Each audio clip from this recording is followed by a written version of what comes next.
And we're live. Where we left off.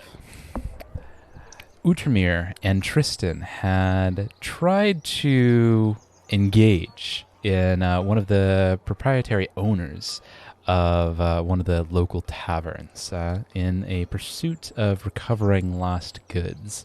In particular, Utermir's prize sword. However, their plan did not come to fruition. It seems that they tried to pick a bit of a fight with the local owner and found themselves missing even more goods than before. I believe Tristan lost his sword as well as a spare bastard sword that Utremir was carrying, along with any other weapons that they had on him at the time.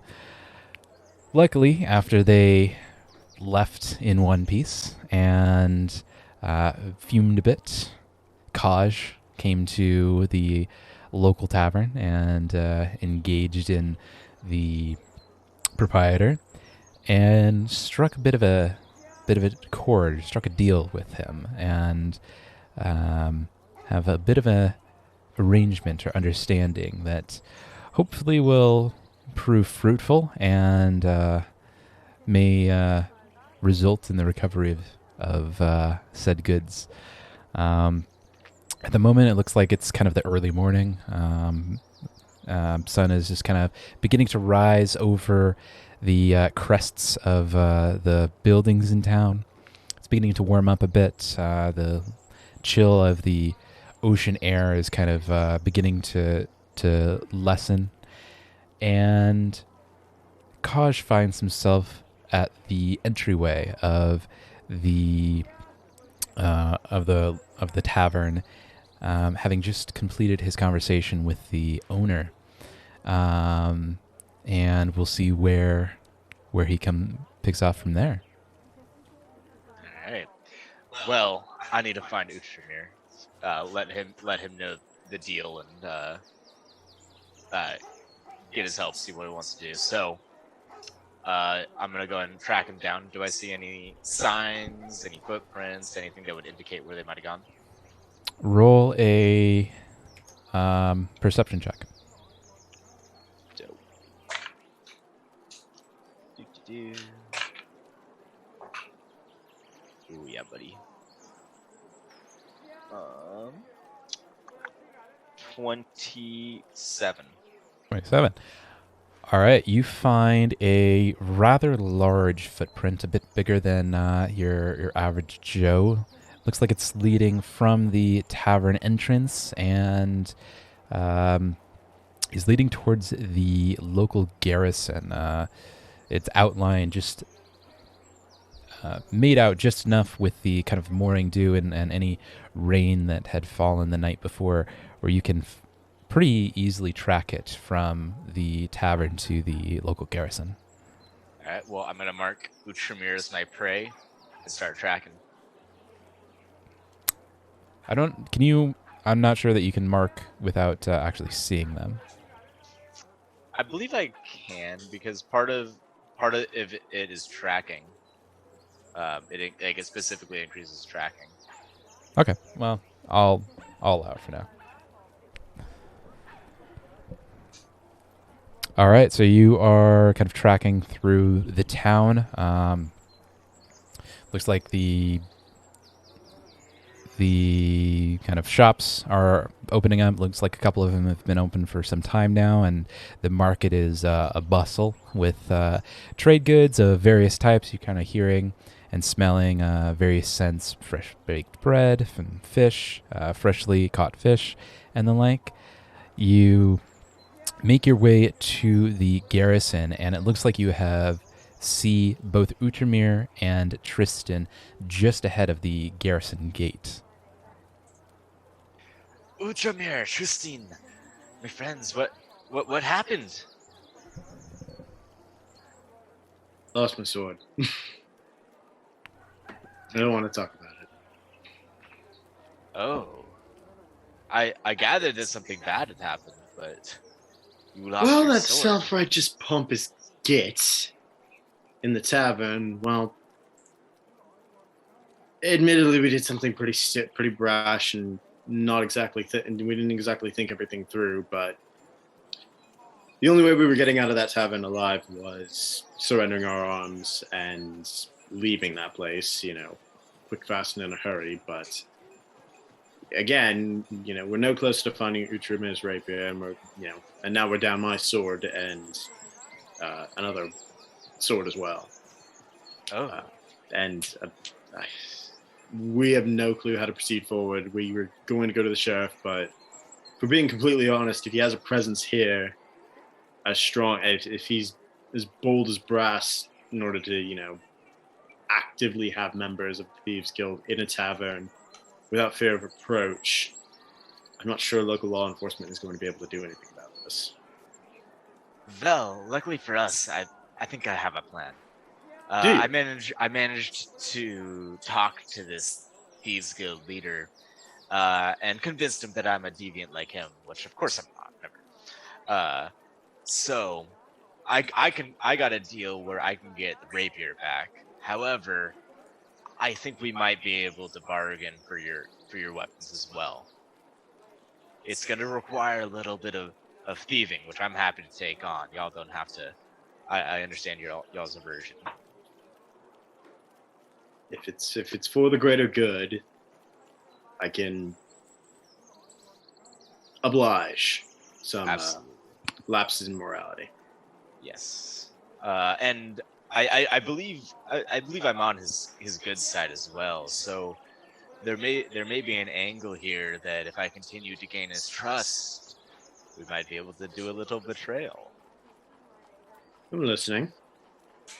I don't know yet. It's a little early to say, but I saw his company. They didn't seem too impressive to me. I think I would stick out as a very good thief once I have his trust.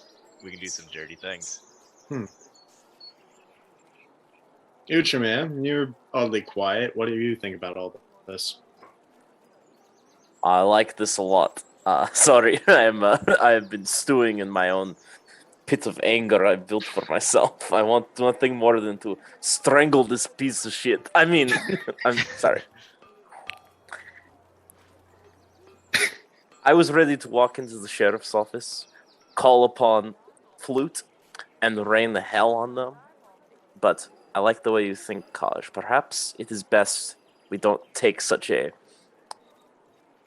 for lack of a better word, direct approach to our revenge. We saw what going in, high and hard and conventional would do.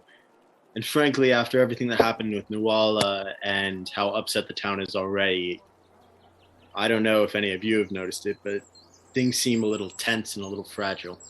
If we push things over the edge, a single spark is going to send this place aflame, maybe literally, but definitely figuratively. If we can handle this quietly, it might be for the better. In addition to that, Flute,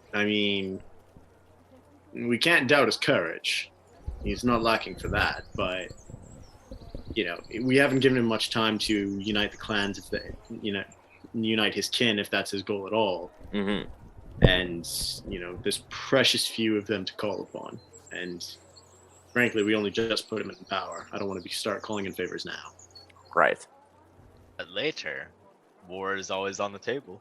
Absolutely. Having an army of goblins at our disposal is definitely an advantage that we should use at some point. We don't know when they could come in handy.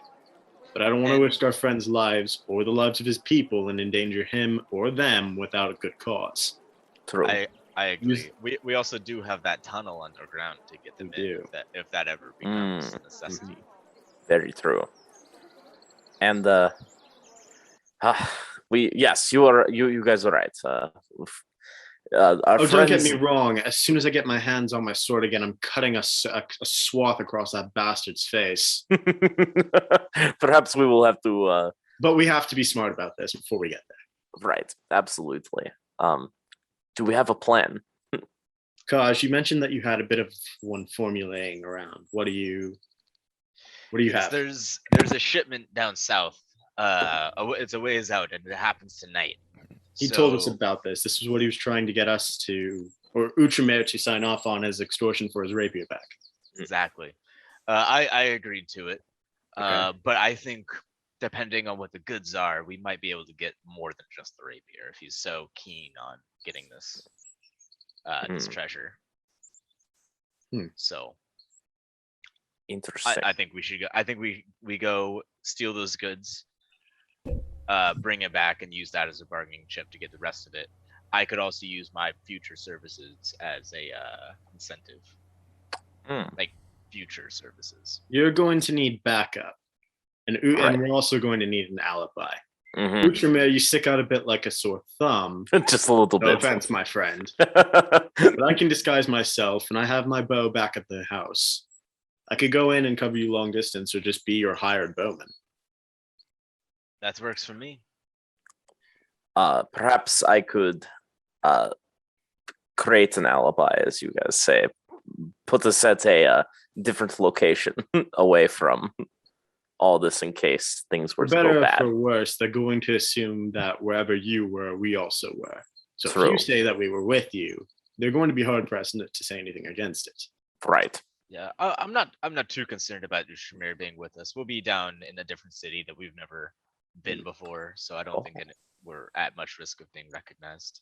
In this case, perhaps then it is time we get disguises. Yes. I have a fabulous hood collection. Oh, excellent. Because I was just prepared to roll around in the mud and find some sort of dirty cloth to throw over myself, to be honest. Look the part of a beggar. Come now, Uchimer. You're a hero of Sandpoint now. At the very least, you can manage a more dignified disguise than that. You're right. You're right. I don't. I mean, I've always had a flair for the dramatic, so the thought sounded fun. But you're right. We don't need to go to those lengths. Well, shall we head back to the house and gear up before we go? I think we shall. Let's go. All right, you make your way back to your townhouse. Townhouse itself is still a tad bit on the rough side, both exterior and interior, though dry enough and warm enough to endure the elements. Only a couple of leaky areas on the roof that you've noticed since your time of being here. We should really call someone from the Carpenters Guild. Good idea. Let's. You know what? That could actually be our excuse if anybody notices we're missing. I mean, our house is leaking. We might as well. Maybe we should throw a few coins towards the Carpenters Guild about getting this place a little fixed up. Not a bad idea. It would explain why we're not in the house. Tristan, thinking ahead. I have to, after the catastrophe that lost us our weapons and gear. Trying to think with this and not with this. I think you're right. We can. So thinking with this is really fun. Sometimes I have a hard time thinking all of this. All right. Now that you've made it back to your townhouse, what would you like to do? Well, Kaj, you had some. Are we getting disguises, or are we just grabbing our gear and collecting it and busting out? Or do you have to grab something from the town before we bust out? I don't have anything I need to grab. Okay. okay. I guess you know what? I guess I'm gonna try my I'm gonna do my best Robin Hood impression here. I'm just gonna grab my bow. And I've got a dagger on me, but I guess I'll just have to roll deep with those two for the time being. Excellent. Hip kind of dips a little bit, like, where's the sword? And it's like, it's not here right now.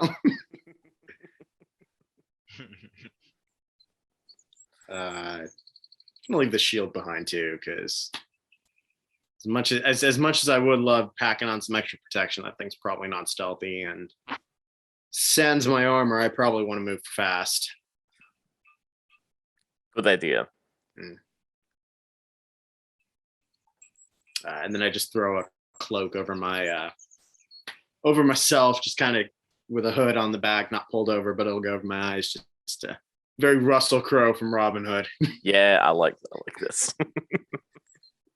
Do you have by chance, Kajini or Tristan? Do you have any other cloaks I might take? I think it would be best if I do not go gallivanting about in my fine linens. Let me check here. Yeah, I don't think I actually do. I could always go naked. Worst comes to worst, we'll just go down to the general store and get you something cheap and inconspicuous. Good idea. In the meantime, I'm going to take my my hat, my new hat, throw it on the bed, and my dueling cape and such. Leave all my fine clothes behind. Yeah, it doesn't look like I got anything else in my inventory. So let's go to the shop and let's get you equipped. Let's do it. All right. Which shop are you heading towards? Ooh. Let me ask you this. What are you kind of looking for? Just a regular old Just cloak. like a tunic and some breeches or something like that. Perfect. Like just something like not anything particular. Like we don't want him looking like a beggar, but we don't want him looking like sticking out any. Like just something that the average freedman would kind of walk around wearing. Tunic, breeches, belt of standard, adequate quality to just kind of throw over it. Maybe another cloak. You can hide some, I think you got some daggers or something there, something to conceal that way, something that so it doesn't look obvious like you're packing. Right. All right. Kind of based upon what you've heard around town and kind of what you're really looking for, you kind of get the inkling that the general store might have kind of this sort of stuff that you're looking for. A little bit of everything. All right. To the general store. All right. You make your way to the general store. A thatched building. Nothing particularly impressive from the outside. It looks like there's quite a bit of items, kind of mismatched items. A little bit of this, a little bit of that, strewn outside the front door. A few heavy items used mostly for agriculture and planting, as well as the carving of rows in a field. As you kind of walk through, you see that the room is filled with odds and ends, all sorts of adventuring gears. There's a barrel of staffs, a few walking sticks, and one that looks like it might have it might be something a little bit more ornate than the rest. You see kind of weapons that are both in barrels and kind of latched against the walls of varying types, predominantly pretty common weapons like short swords and long swords and bastard swords, of varying qualities. A few finely made ones, a few looks like are kind of left over from the last major military conflicts, but predominantly a little bit of everything in this at this store. The shopkeeper looks like he's kind of behind the counter at the moment, cleaning off the counter in the morning. Kind of a large grizzled man with a full black beard, with shaved upper lip and kind of a permanent scowl on his face, which is only overshadowed by his crooked and hooked over nose that kind of darts down almost to touch the top of his upper lip. The man is about middle age. It looks like he's about his mid 40s or mid 50s. Large kind of gut that almost heaves over the counter as he tries to reach every corner to wipe it down and clean it off. He looks over as you kind of make it through the door, a bell ringing as you make it through the door. What exactly a fellow is looking for? Anything that I might have around here? I'm sure I have I've got a little bit of everything around here if you're interested. Oh, I'm gonna go right to those barrels of weapons, just quietly, because like if we all kind of just did, I'm just gonna dart over there, see if I can't find something to just kind of pack as a backup in case anything like this, God forbid, anything like this happen again. Yeah, it looks like you find a couple of short swords, a couple long swords. Most of them have a couple of small chips, some pretty large chips. It looks like they haven't been maintained in some time. One or two bastard swords. It looks like all of them could use a little bit of work from the local blacksmith to get them in proper working order, but they, after a little bit of sharpening and reworking, they should serve your purpose relatively well. Nothing particularly spectacular, though. I'm gonna look at the long swords. Something single-handed. Because if I am going in as a bowman, I can get away with that. But a bastard sword, anything more than that, that's gonna give me away. So I'm gonna peruse those, see what we got. Yeah, you find a couple of long swords of the same sort of quality. A little bit of chips here and there. It looks like they probably are surplus from the settlement of the region. Perhaps at the founding of the town, it looks like they're kind of on the older side. Quite a bit of dust, and more than one or two of them are pretty well rust covered and probably past their life of usability. All right, I will roll. Can I investigate them, see if I can't kind of suss out the quality of these while everybody else peruses the market at their own pace? Go ahead and roll a perception check. Okay. I'm going to pull this guy up a minute. Actually, scratch that. Just roll a straight lore check. Oh, just a straight lore check? A lore I check. got no bonuses in that guy, so we'll see how this one goes, boys. 20. Okay, that's not horrible. That's a 16. Okay. Yeah, you have a pretty good inkling to avoid the rust-covered ones. But none of them... All of... The one... You do find one that looks like it might... Like a longsword. That it looks like it needs a rewrapping on its handle. But the blade itself is in pretty good condition. A little dull, but nothing a whetstone or sharpening stone can't handle. I mean, I can handle rewrapping something. I'll pull that one out and just kind of hang on to it and go back to my shopping. All right. What's everyone else doing while Tristan's perusing the swords? I will ask the head.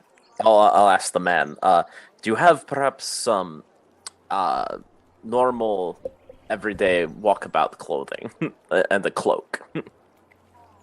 Walkabout clothing, you say? You're intending to downgrade from what you currently are in possession of? It looks like you have quite a fine bit of garb on. Oh, yes. You see, I'm thinking when it comes to working, I've been trying to work out in some less fine clothing. It tends to chafe a little bit around the armpits and stuff. It's not very nice. So maybe something a little more breathable, comfortable. Go ahead and roll a deception check.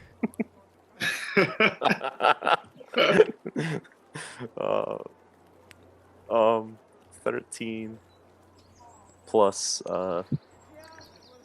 8, 21. He seems like he pretty much believes what you're saying, even though it's a little bit of an odd request. Well, given that, certainly I have a pair of trousers here, a tunic that I'm sure will fit you. We, of course, have cloaks of varying types, wool, some fur cloaks, linen, if that's more your preference, although it's getting a bit colder now. I'd go for that hide or fur myself. I think I will. All this sounds amazing. I think I'll take a look at your selection. Definitely get some trousers and some regular shirts and maybe a wool cloak. All right. Well, as far as trousers are concerned, I think I have a pair of leather trousers that ought to fit you quite nice. Give me one moment here. And he kind of goes into the back for a moment, kind of keeping it looks like he's kind of keeping a weathered ear as he has his eye turned away for a moment. But he kind of, as soon as he grabs what he's looking for, he returns with a pair of brown leather trousers. Looks like there's a bit of a stain on one side, that kind of a darkened stain. As well as a white tunic that looks like it's pretty much new. Might have been used once or twice, but seems to be in pretty fair or fine condition. Along with a wool cloak that is pretty, as you kind of grab it and hold on to it, it feels like it's a pretty heavy cloak, a nice kind of a 3-season or with a couple extra layers, perhaps even a good winter cloak. Ooh, excellent. Did you want to try them on? Are you? Yes, let's try it on just in case. I don't want to counterfeit, and it's just a little too short for me. Well, if you'd like a little bit more privacy, there's a room down there and to the right. You'll find not much in there in the way of goods, but a little bit of privacy if that's your so desire.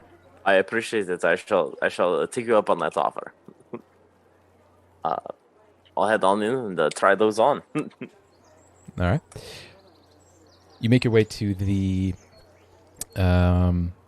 side room. Like you said, it's a pretty Spartan room. It looks like it's just kind of a spare room that has a little bit of odds and ends in it. Things that either maybe he has overstock in and doesn't necessarily want in his front floor, or that he doesn't care particularly much about. Looks like there's nothing there of significant value. Perfect. Let's give these a spin and see how they fit. The pants seem like they fit pretty well. Could use a belt to kind of rein it in.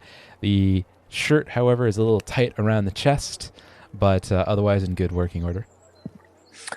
Does this shirt have buttons by chance? It has kind of a low V that is currently laced up with a leather string, but could easily be loosened up a bit to give you a little bit more chest clearance. Oh, I'll do that. I'm definitely going to do that. I'm all about the deep V on Outremer. This one is a particularly deep V. In fact, it goes down to about the top of your sternum. Perfect. Who's ready for the smoke show? All right. I'll just unconsciously just kind of pulls out his sternum. I will loosen it just enough to give you just a little bit of make it fit a little better. Seems hopefully. After kind of loosening that up a little bit, seems like it is actually quite a nice fit. The arms are kind of in the in a little bit more of a open and loose fashion. There's quite a bit of extra fabric around the arms, and as you kind of move your hand down to hang your hand, the extra fabric even folds over to about half of your half the length of your hand, but it's nice and open and flowing. It would certainly be a fine selection for a warmer sort of day, but put on a couple extra layers and it should be sufficient for the autumn's weather. Perfect. And let's try this cloak on, see how this wool cloak fits and feels. The wool cloak is a tad scratchy to the touch, but once you kind of put it on and latch it to yourself with the included silver pin, it seems to latch on actually quite well, and it has a nice loose and kind of flowing feel to it. It's nice kind of a heavy fabric, so it falls down to about your mid calf and kind of stays there. It's feels actually quite warm now that you're indoors and have only had it on for a minute or so. You can already feel your back and upper shoulders a little bit warmer than when you started. Perfect. All right, I'll step back out into my new look. These are perfect, sir. Thank you. Before I pay you, though, I was curious. Do you have a walking stick or a staff by chance I could use?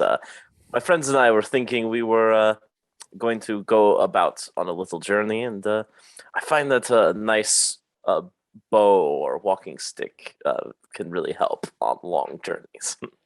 Well, certainly we have quite a few walking sticks over there. You'll see a nice large barrel with quite a selection. Everything from your simple bow staff to a little bit more carved and elegant. I even have a couple of walking sticks with silver inlays, and I may even have a gold inlay if that's more your style. Ooh. Regularly, I would take you up on that. In fact, after our journey, I might come back and take you up on that. I think, though, I will just I'll go examine the bows, and I might I'll go from there. But I think you have a future customer in that. Always a good thing around here. I just want to examine the bow staffs and all that. Make sure when I get them out, I just kind of want to see how strong they are. It looks like most of them are made out of oak, so they are quite strong. As you kind of flex them, they give a little bit, but not in a concerning sort of way. Certainly enough to act as a bow staff, as a weapon, or even as or just as a simple walking stick. There are a couple darker colored staffs as well that go ahead and roll a perception check. Oh, yes. Ooh, 11 and 8 19. You think you're not quite sure what kind of wood they're made out of. They're a darker wood. They seem to be a bit stronger than the ones that you can easily identify as oak, with oak being so prominent in this area of the world. But they are quite nice. They most of them seem to have quite nice carvings and even some lesser metal inlays in them. Oh, I'll take one of these. One of the darker woods here. I like this. Oh, that's a fine choice. Well, you have two options there for dark woods. There's mahogany and walnut. If you're looking for a little bit more style, I would go for the mahogany myself. Though if you're looking for more utilitarian, walnut is never a poorer choice, as long as you have the coin. Ooh, don't worry. I think I have enough. I think it should be okay. Walnuts. It is. That sounds right. For my intention. Very good, sir. How much do I owe you? Well, for the pants and tunic and wool cloak, along with the silver pin and the staff itself, that will come to about 4 gold pieces. Perfect. I'll give him 4 gold pieces and flipping the one extra one. Keep the change. Oh, well, thank you.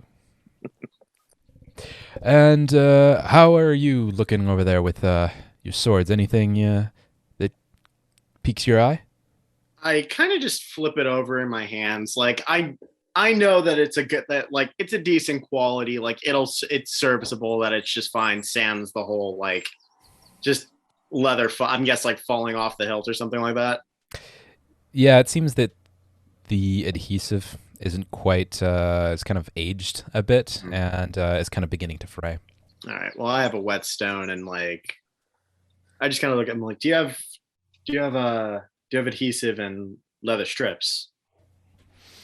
Yes, I think we have a couple of leather strips lying around and some adhesive that certainly should serve your purpose. Okay. I have a leather working kit that you're welcome to use if you would like. Ooh. If you, I flip the sword over. I'm like, do you see it? This one's seen a bit of battle. It seems like it's been aged a little bit. It's the style is definitely a little older, but it's got good bones. I definitely can tell you that it's solid craftsmanship. Definitely will do the job. More than a little. I kind of like grip the edges, like it's definitely blunt. So, what do you say you throw in those leather strips and I'll pay you 8 gold pieces? Oh, well, that would be more than fair, but wouldn't want to take advantage of you like that. Let's say 7 gold pieces. That's fair bargain. It's that sword's seen its fair share of use. Don't know that anyone's even held it, and probably since the last time, probably about 20 or 30 years. So 7 gold pieces is more than fair. All right. I'll go ahead and hand him over the 7 gold pieces, and then just I guess I'll just rummage around for the leather strips until I find them. He kind of points you in the right direction. Oh, okay. There's a small wrap of kind of has a bunch of miscellaneous, or a box that has a bunch of miscellaneous just leather scrap pieces. You can find a long and narrow piece that once cut it ought to act as a wrap just fine. Do you know if it came with a belt and scabbard, or am I going to need to scrunch one of those up? Well, that one no, doesn't have a belt and scabbard with it, but let's see what I have around here. Let me see that sword there. He kind of grabs the sword from you and kind of weighs it in his hand, kind of estimates the length of it, and rummages around a chest behind him and kind of pulls something out. Here, this ought to work just fine.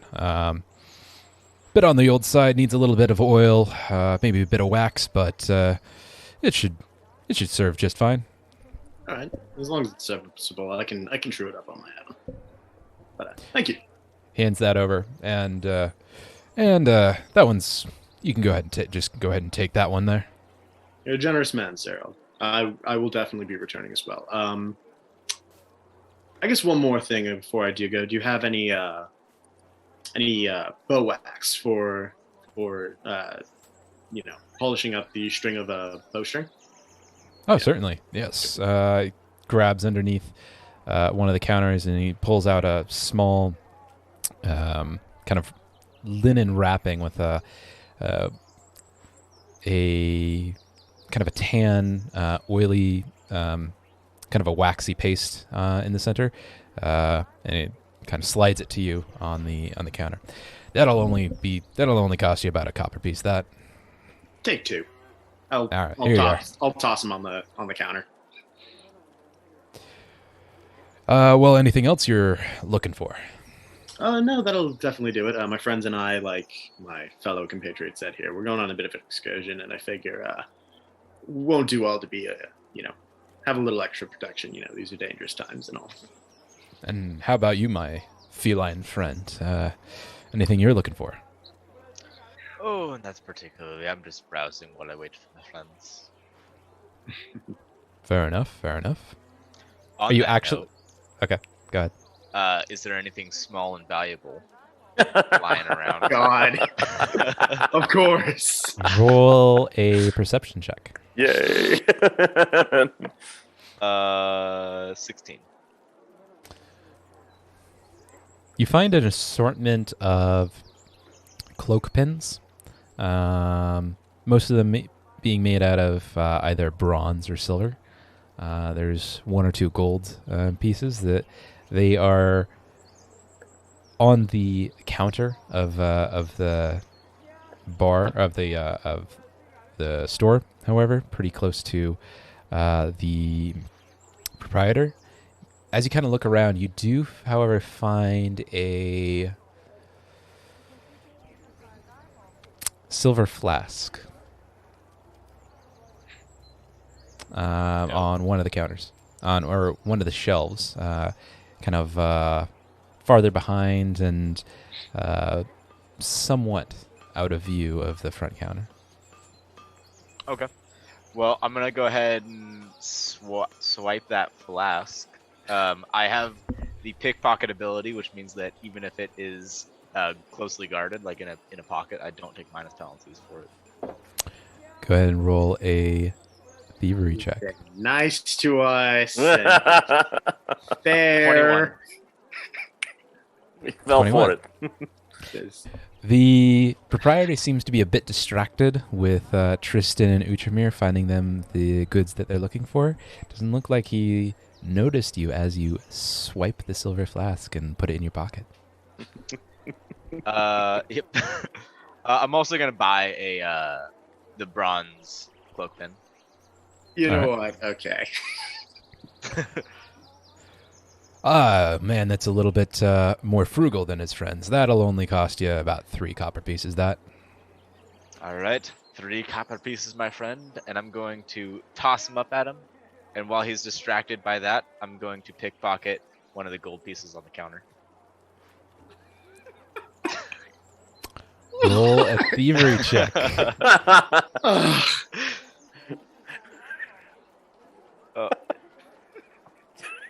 Oh. Dude's just been straight up and honest and just. Natural No. 1.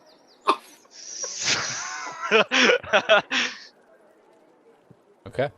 Oh, I seem to knock this over. Oh, I'm sorry. Here you go. Oh yeah, there's your gold piece. Sorry, I knocked it on the counter there. Do Utramir and I know what he's getting up to? Roll a perception check. The answer is definitely a no. Really, What did you roll? I rolled a 2 plus 8 is 10. I gotta find. Okay, I have a 19. All right. Utramir seems a bit distracted with his new clothes. He's just kind of like feeling himself up and kind of grasping his muscles underneath his new tunic. He seems a little bit too enthralled himself.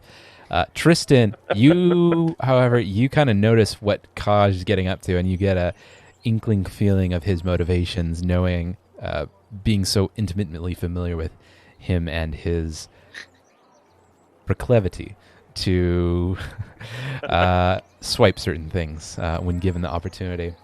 However, it looks like his last attempt resulted in him flicking a copper piece up in the air to try to pay the store owner.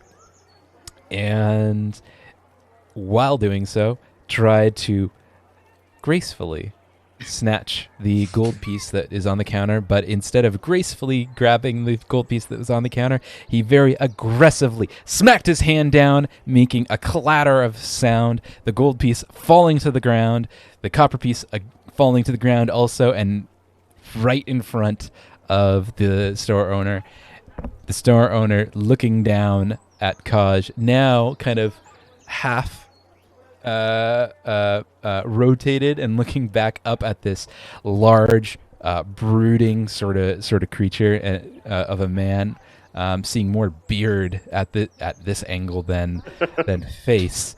However, the permanent scowl that is on his face just got a little bit wider, and with kind of a thundering boom of a voice, he yells at, or he marks out. Now, I can trust that that was no attempt on your part to take advantage of my more generous nature. Is that right? Absolutely right, sir. I'm so sorry I knocked your gold piece off the counter like that. I can be a little too clumsy. Indeed. Well, while I take care of your friends and finish up our exchange, perhaps it's better that you wait outside. Well, Trust me, if you good say sir. so.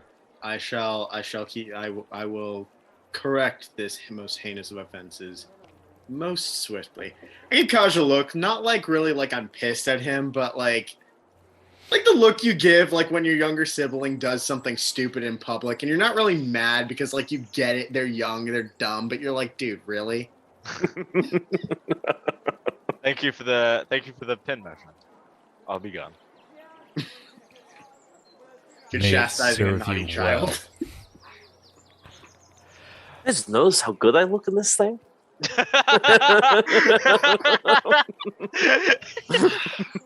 I'm truly sorry for his behavior. He hasn't had much experience with civilized society. We're still sort of getting him accustomed to the ways of the world and Well, you proper- should take better care of your friends, ensure that they don't act up in whatever manner that was. Oh, believe me, I am aware.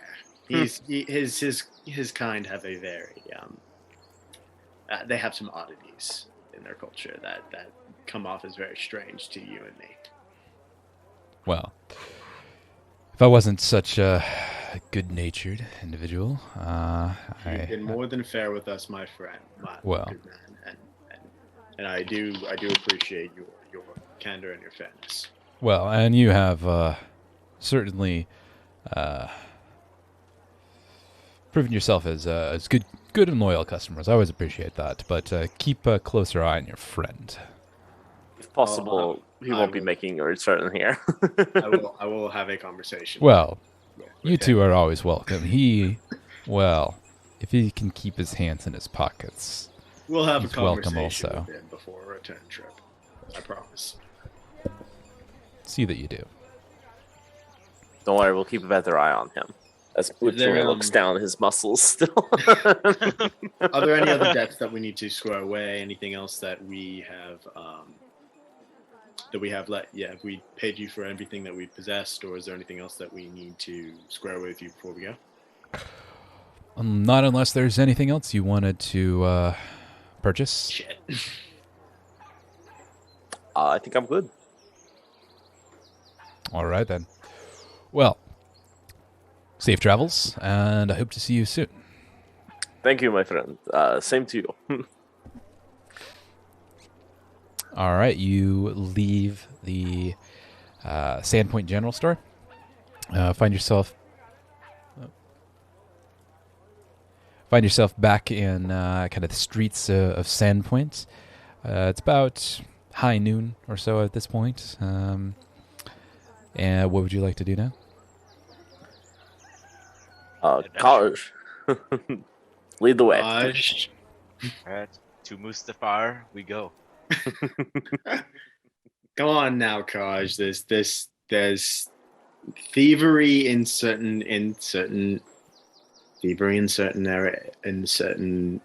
at certain times is acceptable, but tricking an honest man out of a fair pay. I don't know what you're talking about. I just knocked the coin off the shelf. I would never do something. I'm gonna fix him with a look like, listen, I know what you were getting up to over there. Utramir may have been fascinated by his muscles, but you can't pull one over me. At least not right now. I'm going to pull Tristan. Tristan, pull him aside. Tristan. Just a flat look, like, come on. Tristan, I'm gonna try and poorly whisper to him. Kosh would never do anything like that. He's too innocent a person. He would never steal from anyone. Come now. It must have been an honest. It was an honest mistake, right, Kosh? Exactly. Right. Just try not to repeat this honest mistake again with good folk. That's right. Understood? Absolutely. There are plenty of dishonest folk who will have better ways to steal. Steal? Relieve them of their unjustly earned possessions. Okay.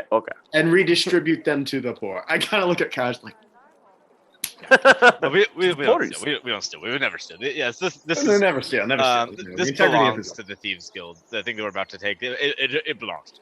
Totally. Of course. Yeah. Anyway, I think are we adequately prepared? I believe so. Absolutely. Right, well, let's get dressed or prepare and be on our way. Do we need to go get the horses? Horses would not hurt. All right. Let's go see how Longshanks is doing. Oh yes. let us do. All right. You make your way.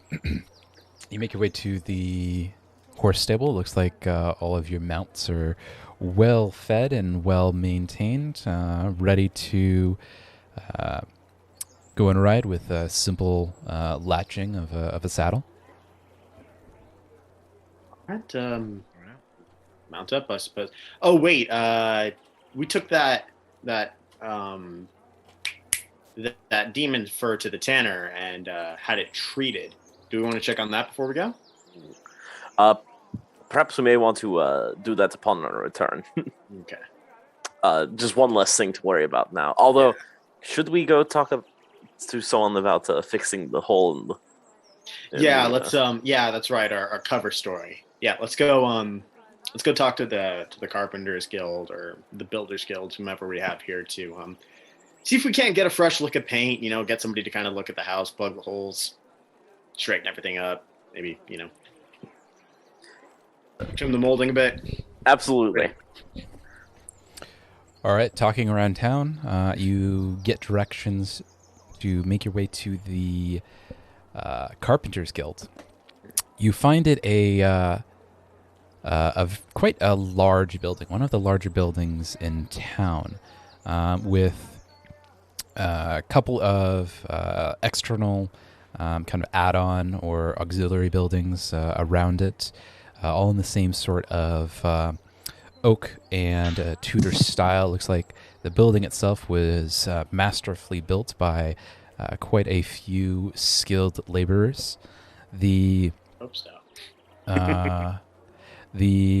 hustle and bustle around the building itself is quite intense. It seems like there's quite a few people kind of going around in and outdoors, working on various projects, both inside the building for smaller items, as well as a couple of larger items and on the outside and kind of an open lot nearby.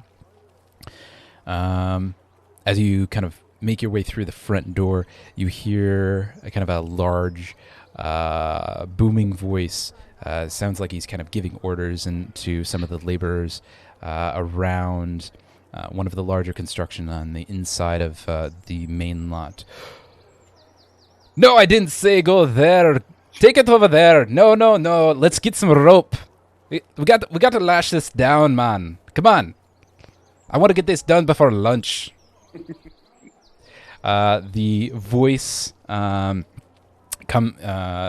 emitting from this rather thick and staunchy dwarf that is about 4 foot tall, but probably weighs in about as much as Utramir does. The man is built like a rock. He is... you can clearly see just by the kind of the way that he walks and the way he moves from side to side that he has nothing but muscle on his entire body. And in fact, he kind of yells out to one of the human laborers, "No, I get that myself. And he grabs a large plank of wood, probably weighs about 2 or perhaps even 250 pounds with a single hand, and labors from one side of the workshop to the other and hands it off to one of the other laborers to kind of work on and kind of latch it into the project that they're currently laboring on. It looks like he hasn't quite noticed your presence just yet. So he's still kind of giving orders to some of the laborers. Good sir, I hate to interrupt you. You are clearly hard at work, but I have a need for a good skilled laborer such as yourself. I mean, we might well give, some of the more intermediate apprentices the chance. It's not like there's too much that we need to do at the house, and, Oh, aye, what'd you say over there? Oh, what was that? You gotta speak up, laddie. Loud in here. Oh, we recently moved into a townhouse in not too far from here. All right, well, hold on a moment. Boys, let's just take a lunch. That's enough for now. Hold on. And he puts, kind of indicates to the rest of the lads to put down their tools and pick up their lunches. He then kind of waddles over to your direction with, given the very massive size of his thighs, he kind of does this almost half penguin waddle on your way. If he wasn't such a burly, muscle-toned individual, it would almost look adorable. Yo, I bet this guy fucks. Right. No doubt. Every damn night. My Well, man. now you can hear. His smile underneath this large red beard is just kind of erupts, and you can kind of see that he's just having a ball of a time, just kind of messing with you a little bit. His nose kind of reddens up as he does so, and his complexion reddens up in kind of a joyous sort of aura. Well, what is it you're looking for? Oh, we moved into a townhome not too far from here. It's in solid repair. The bones of the house are fine, but she could use a bit of love. She's leaking. The roof's leaking in a few places. Could use with a little truing up, maybe a coat of paint or so, just to kind of get her back up to speed. Aye. I heard that the town gave you one of our old townhouses. Is that right? Yeah. Aye. Well, they could definitely use with a fixer-upper. Certainly a newer roof. We want to make sure that your structural supports are in order. No rats, no bugs, nothing like that. Fresh coat of paint is never a bad thing. Oil up some of the wood, make sure it's nice and watertight. I can send the boy over to take a look later on today, but we won't be able to work on it till probably next week.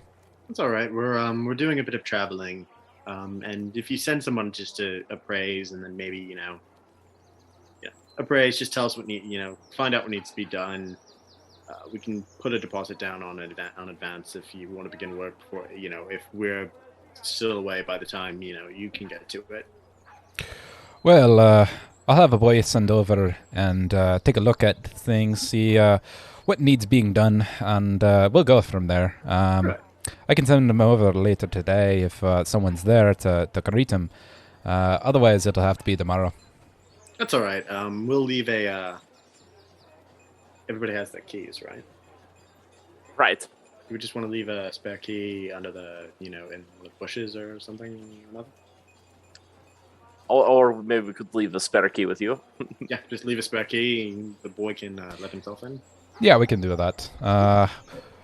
Can you, right, you had, oh, yes, I remember the house that the town gave. Yeah, I'll send a boy over later today. Perfect. I'll give him my key and just be like, here's the key. Go ahead and let yourself in. Just All right. Well, I'll take this to the office. Make sure it's locked up until I send one over. all right. Well, I appreciate your business. Yes. Ah, certainly. Well, is there anything else you'd like? Anything else I can do for you? No, that was just we just wanted to get that done before we headed out, and figured. Oh, good, because I actually wanted to just have lunch. Of course. Great. Oh, please. Yeah, sorry. He We don't mean to interrupt your lunch. He's By all means, take it. he kind of opens up a huge smile, and he's like visibly messing with you right now. Oh my gosh. What is your name, good sir? Osric Battlehorn. Osric. Osric, that's right.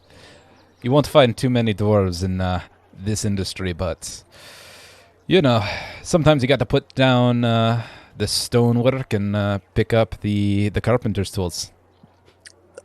You sir clearly have the skills You necessary clearly for this. seem to have whittled away a place for yourself here, Master Dwarf. Oh, I should think so. I don't tell everybody this, but you are relatively new in town, so you might not have heard, but I'm the guild master around here. Oh. Very rare to have a dwarf be a Carpenters Guild master. In fact, I think I'm the only one that I know of. That's Your very family's impressive. Very proud. Oh yeah, it's a good living, fresh cut wood every morning. It's a good smell. It's a good life. We will leave you to your lunch and see you around when we return. Aye. All right. Well, I'll see you around. All right, well, we'll take our leave then. All right. You. Unless there's anything else, you can leave the Carpenters Guild. Yep, let's mount up and head out. Yes. All right. By the time you mount up and make your way outside of town, it's about late or early afternoon.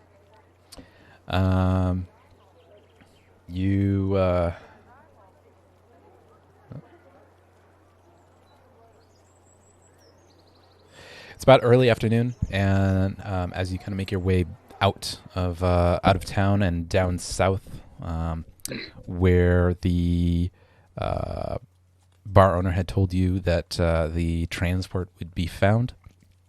By this point, you recall that you only have a couple more hours until the Trounspout is supposed to arrive from Magnamar.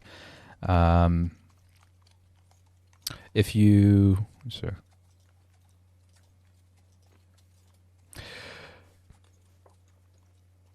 Where you recall that he told you that they would be following the main road, the Lost Coast Road north from Magnamar to Sandpoint.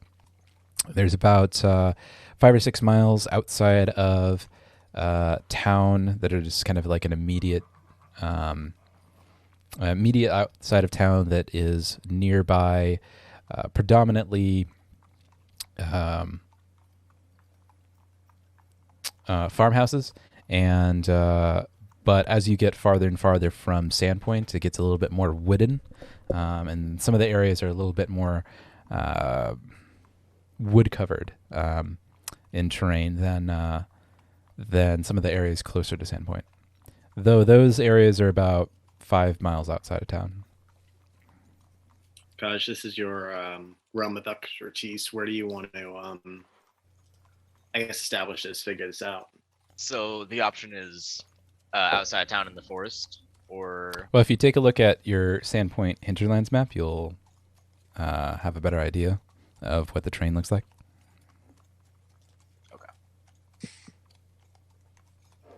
so from Magnamar, which is let's Let's see see. Magnamar.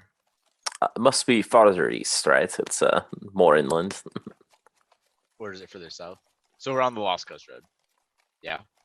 Yep. Okay. I vote we post up on the bridge. I can set some traps. Okay. I can definitely wait and cover. Take some pot shots with a longbow and then rush in. If it does get close quarters. Hopefully, we should be able to do this without bloodletting, but Yes. Okay. Here's the plan. I set up multiple very obvious, very non-hidden traps along the end of the road, so that they can't get any further. Once they get onto the bridge, we come around behind them and get them to drop their arms. Hopefully, there will be no violence at all. They will see the traps and they will stop.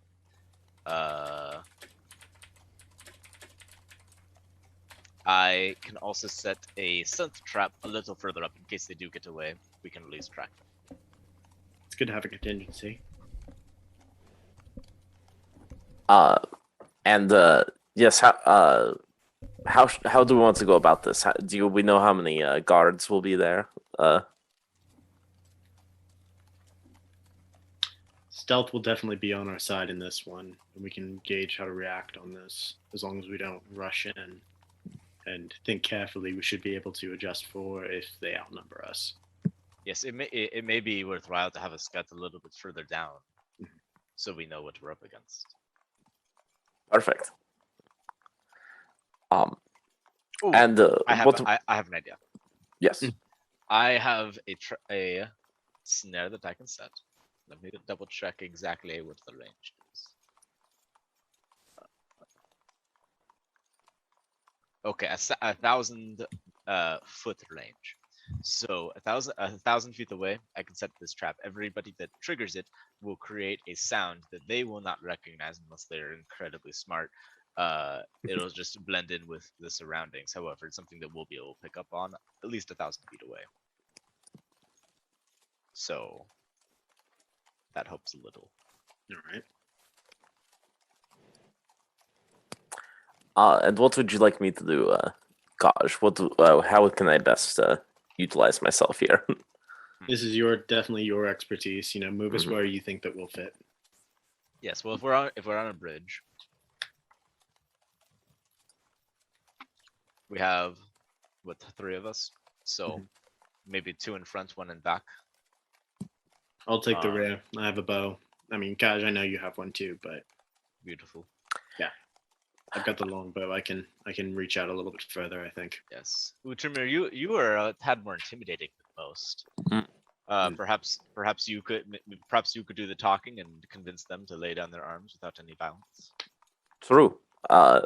Maybe I can bring them to a stop as well. You can always fire a warning arrow if you need dramatic effect. That's Another true. option is we have Puma, my friend, pretend to get hit by the cart. I like this. They come out. They to see what is wrong. It is a cougar, so we'll have to be careful that they don't attack my friend. However, I get Puma to pretend hit by the cart, with maybe a little bump, a little rock on the road. What are y'all thoughts? Do you think that would work? I think that's a great idea. I mean, if at the very least they're going to stop and see if, I mean, it's not every day that you're going to see a cougar, let alone hit one with your carriage. It's definitely going to draw attention. We're just going to have to, like you said, make sure that Puma is safe, because many people do see a predator and panic. Right. Perhaps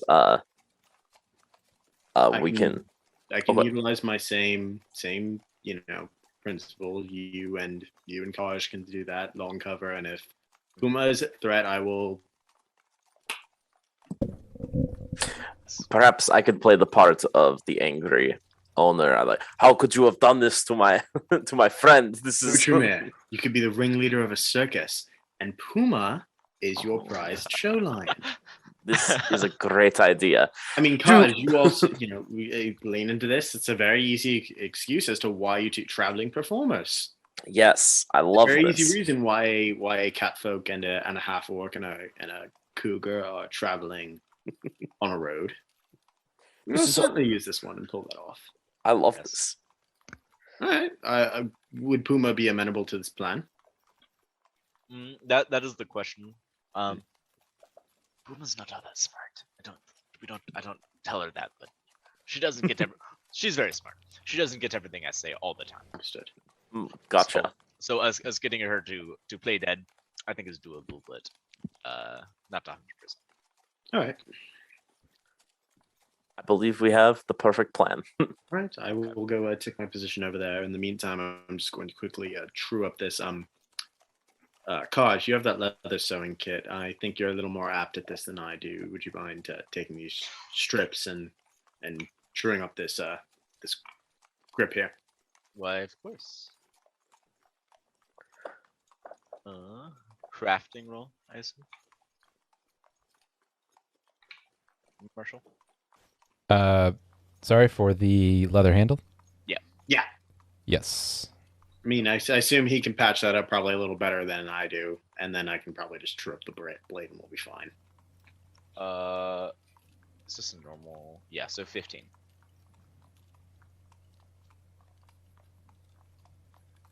Okay. You wrap it up. It's not pretty, but it'll get the job done. I can make this a little bit better a little later when I have more time. I don't need pretty at the moment. I just need functional. We can true this thing up later. I'll go ahead and just take my whetstone and sharpen it up, get the blade ready for action. All right. So you guys to clarify, you guys kind of made your way all the way down to the forest on the edge of the road. Mm-hmm. Okay. Yeah.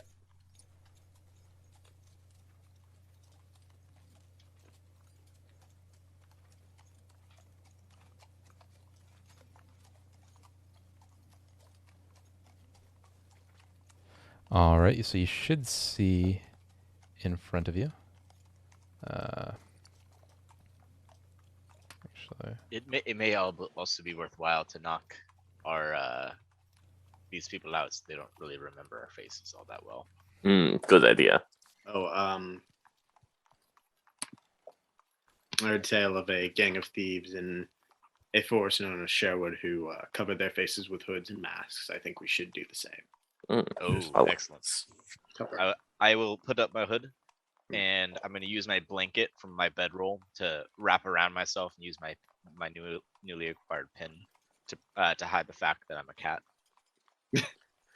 And I shall have my hood over me and use my bow staff as a walking stick. Maybe look a little little frail at first. I don't know. Maybe that's not a good idea. But I will too throw my hood around and then just use a spare cloth I have, for wrapping and such, and just kind of tie it about my mouth and just cover up to just below my eyes. Excellent. all right. So you should see the COVID mask. should see the map in front of you. So go ahead and kind of place yourselves wherever it is that you'd like. right. This is great. So the area that you find yourselves in is a fairly wooded area. In particular, the area south of the road. The area to the north looks like it kind of peters off a little bit more. Certainly still wooded, just not quite as thick. There is a little bit of kind of a hill farther to the north, and kind of a little enclave there to the northwest. Northwest of your current position. The road itself is about 10 feet wide, kind of curving up to the northeast on its way towards Sandpoint, with pretty barren, pretty muddy, pretty much what you'd expect from a main road that is off and on maintained. On a particularly wet night, it certainly would be a bit on the muddy side, but right now it's relatively dry, so it's pretty easy movement on it. All right, well, I'm gonna go ahead and place a Where's my? How do I move my guy? Should just be able to drag and drop. Make sure you have The right thing on. the select move button. It's kind of an arrow selected on your toolbar. Yeah, I do. Let's see. Oh my god, I was grabbing Puma. Yeah, I was checking to make sure that everything should still work. Looking good. Everything should be all right. You should also, Kaj, you should also have control of Puma where you want to place her.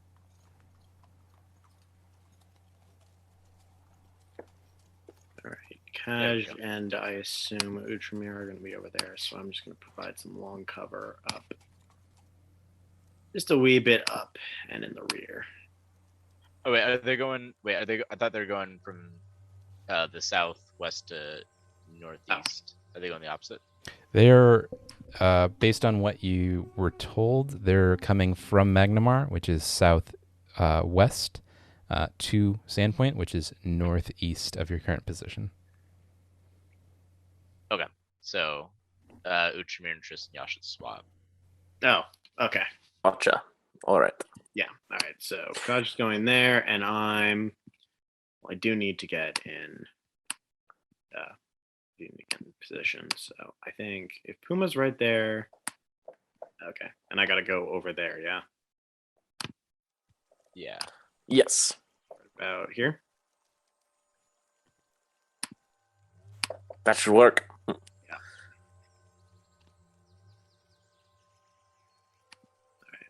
I'm just gonna move into the trees a bit there. And I'm gonna set up a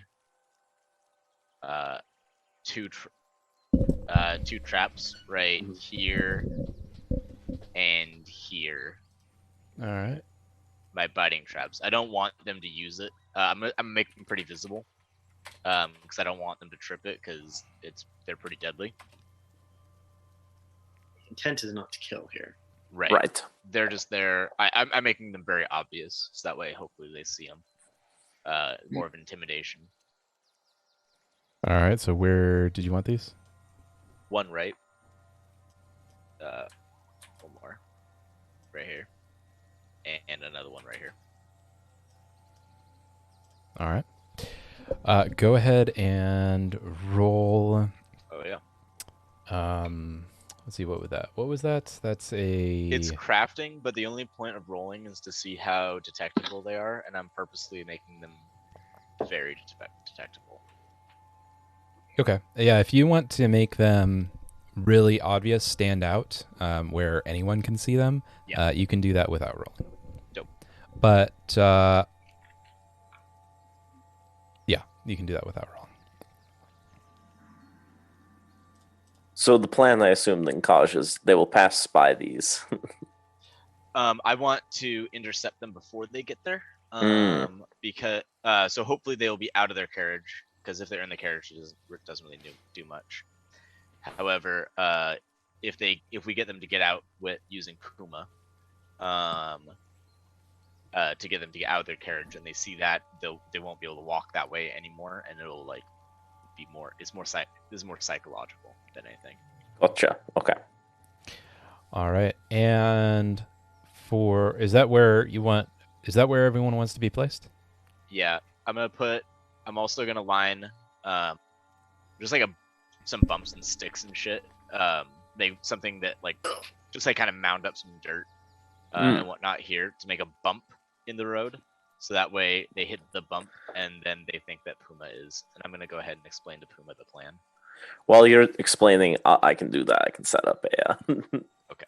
Yeah, bump. I'm actually going to take cover kind of behind these rocks here, just so I can stay out of sight very easily, but still have a very clear line of what all you guys are doing and draw a beat if I have to.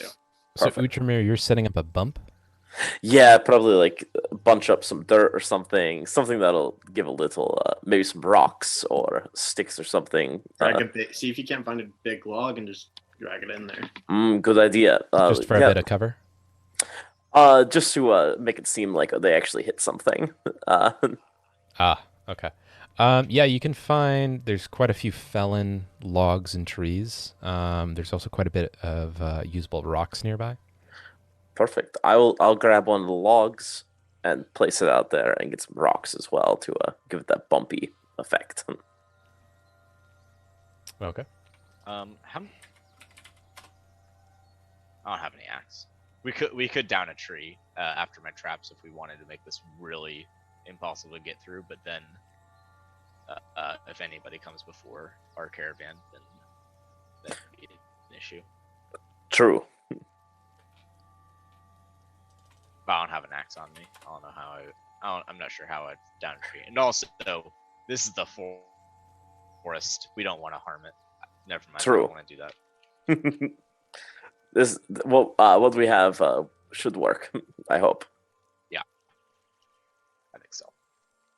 All right, you find a pretty good-sized log, about 7 or 8 feet long, that you managed to place on the road. Perfect. And so, Kaj, you explained the plan to Puma. Yeah, Go and roll. I'm explaining. But you can actually talk to her now, right? Oh, yes, I have. Yeah, I have the actual ability now. Okay. Go ahead and roll a diplomacy check to see how well it went through.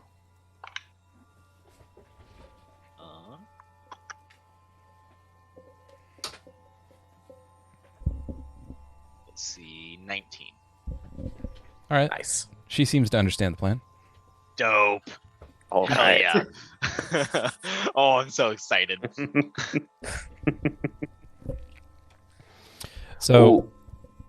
okay. I wonder if we could do this without them even knowing that we've done it. Do you think that's a possibility? Could we? I wonder if we could have. I could treat you and Puma like, hey, after we've kind of gotten them out, to try and help us. I'll have you guys, hey, get out of here. You go that way. I don't know. Maybe we can find a way to. I like that. How about this? How about I post up behind this tree over here? Utramir, you play the oh my god, you ran over my cat card. Perfect. Meanwhile, I'll use my stealth and whatnot to sneak up and try to steal that shit. If I need an extra set of hands, I can call Tristan over if it's too heavy for me. But no, the dude said it was pretty light. The dude said I'd be able to do this operation by myself. So that ought to work. I might be able to sneak up and steal the shit without them even knowing. Perfect. And if it comes to it, I'll be Overwatch. So if anything, if I think that you guys are in danger, I'll definitely loose an arrow. Yeah. Perfect. Do you have any? You don't have any blunt tip arrows, do you? Do I? I'm not sure. Because that'd be ideal. I don't think I have one. I can give you a blunt. Yeah, I'll give you my blunt tip arrow. It's just one. It's a special blunt tip arrow. Ooh. Marshall, do you recall the blunt tip arrow with the green streak that I found? Where'd you find that? Oh, dude, I don't remember. I got it loot from somewhere. It seemed to have some kind of significance, but I don't fucking know. It has a green streak on it. It's fine if it's just a blunt tip arrow. I don't recall. Okay, I'm gonna give you my blunt tip arrow, Tristan. All right. Hang on So you can actually hit them with that thing, and it won't be lethal. All right. Perfect. All right, so you kind of lie in wait, finding your positions. Everyone roll a stealth check and a perception check. So stealth check first.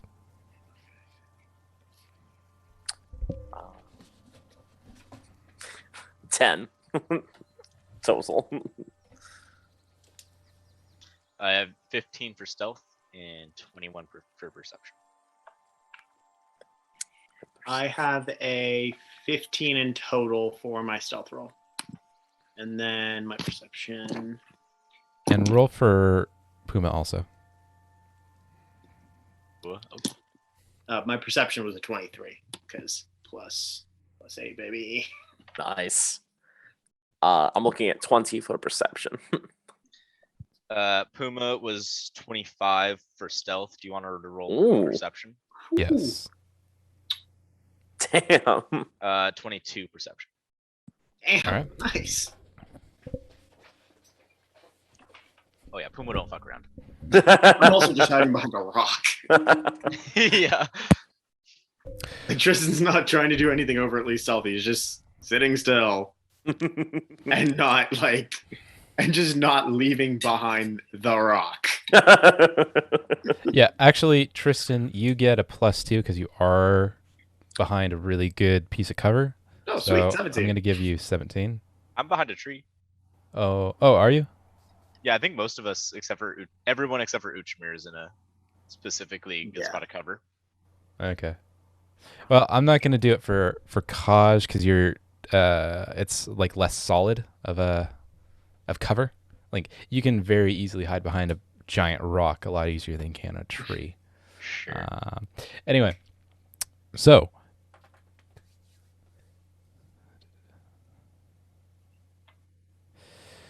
Kaj, you hear kind of in the corner of your ear a little bit of a flutter, like a flapping of wings, and you kind of turn over and you thought that you saw something in the corner of your eye, and a moment passes and you kind of shake it off, but then you kind of hear another flutter, another crackling of wings on your other ear, and you turn to your right, and again you don't see much of anything.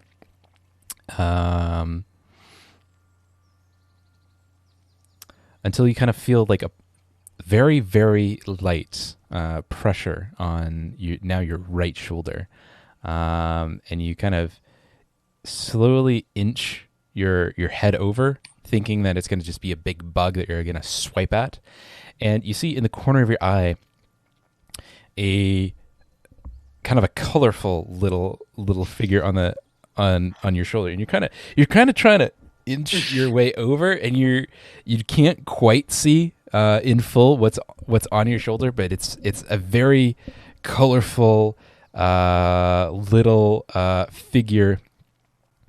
And what would you like to do? Do I have any knowledge of like sprigs and all that? Like what this is? Roll a lore check.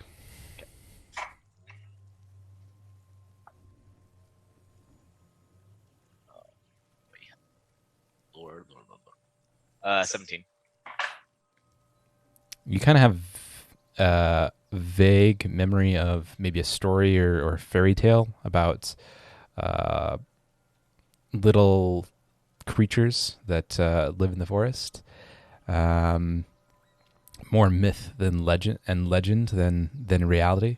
They've always kind of been considered more of just a fairy tale that you tell to children.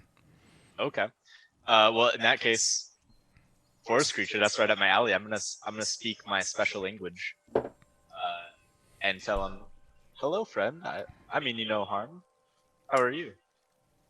In response, you hear a voice from this, not from this creature, but just in your head, Kaj, and it says, "Oi, you're fucking real." And this thing just looks astonished. It looks absolutely mind blown as it looks into your eyes. It follows up, "You're fucking real, eh? Standy Claus is real. Standy Claus, it's you." Yes? Who's Standy Claus? Don't pretend you don't know who you are. You bring presents to all the children on Master Chris once a year. You're tall. You stand up like a human, but you have claws. You're Standy Claus. Well, I've never heard of a Standy Claus. Who are you? Are you a forest spirit? Oh, I suppose I could be a forest spirit if that's what you want. Will it get me extra presents this year? I don't know what presents you're referring to. I sure do my best to help out poor spirits. Okay, Standy Claus. Say what you will. I know who you are. What are you up to? What are you doing out here in the forest? Shouldn't you be making presents for the children? Well, I'm on a bit of a mission right Can now. I help? Yeah. Perfect. Raptor and Standy Claus on a mission together. This is a childhood dream come true. Did you say Raptor? Raptor, that's my name. Okay, cool. Remember the list I sent you when I was a wee lad? You got me confused for someone else, bud. No, I asked you for many bottles of poison and a small crossbow, and you delivered it. You made my dream come true. And now I will use that to help you. Who do we need to kill, Standy? Okay.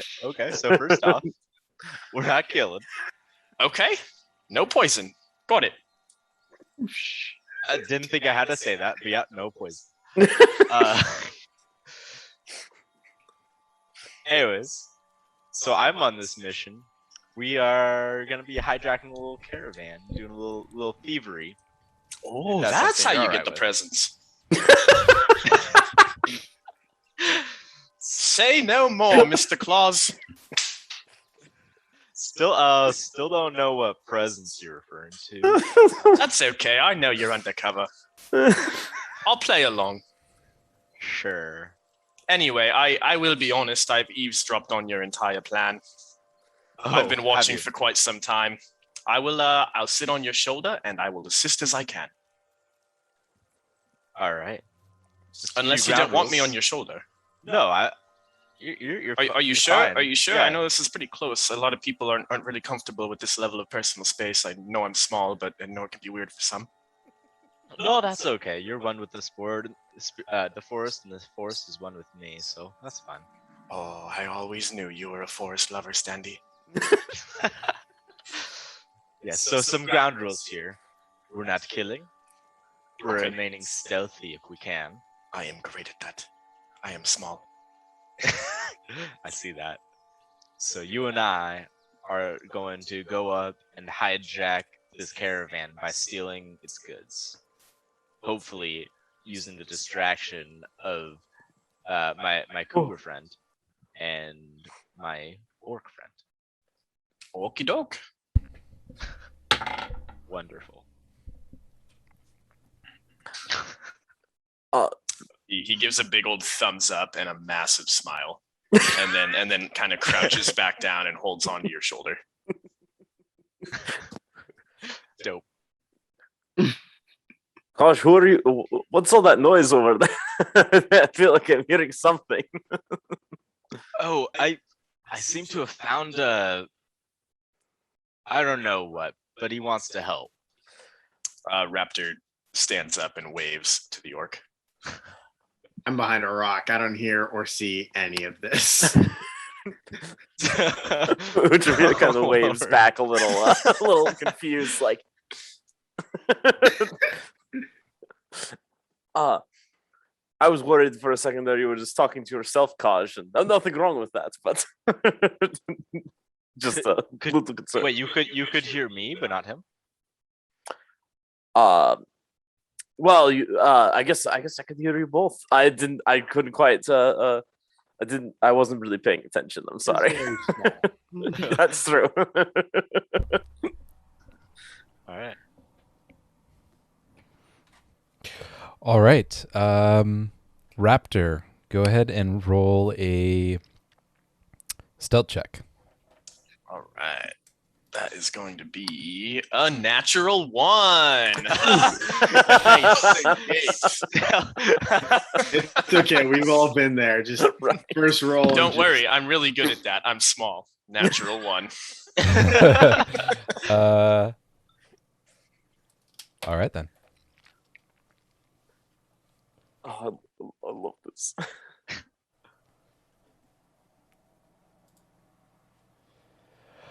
All right, a couple hours roll by without much movement on the road at all, rather. It's kind of beginning to... shadows are kind of beginning to lengthen. It's still quite a bit of light out in the day. However, you are beginning to get the feeling that it's taking a little bit longer than you had originally anticipated this to take. Right. Actually, before I continue, Raptor, why don't you place yourself where you want to be placed? Before I'm just on Kaj's shoulder. All right.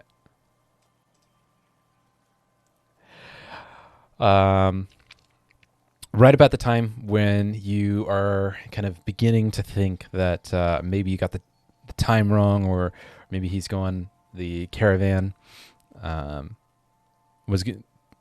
decided to take a different direction, or had to go a different way, you see at the edge of the road a man carrying a longsword, kind of moving forward up the road, the center of the road. Do you do anything? Nothing yet. Raptor telepathically communicates to Kaj. Is that who we're after? It doesn't look so, my new friend. I believe we're waiting for a caravan. Oh, okay. That's a big cart, yes? Yes. All right. As you speak, the man moves forward, and behind him you hear kind of a clapping and clatter of a cart. On the cart, driving the cart, is a man carrying a crossbow across his lap. The cart itself is a single horse with kind of a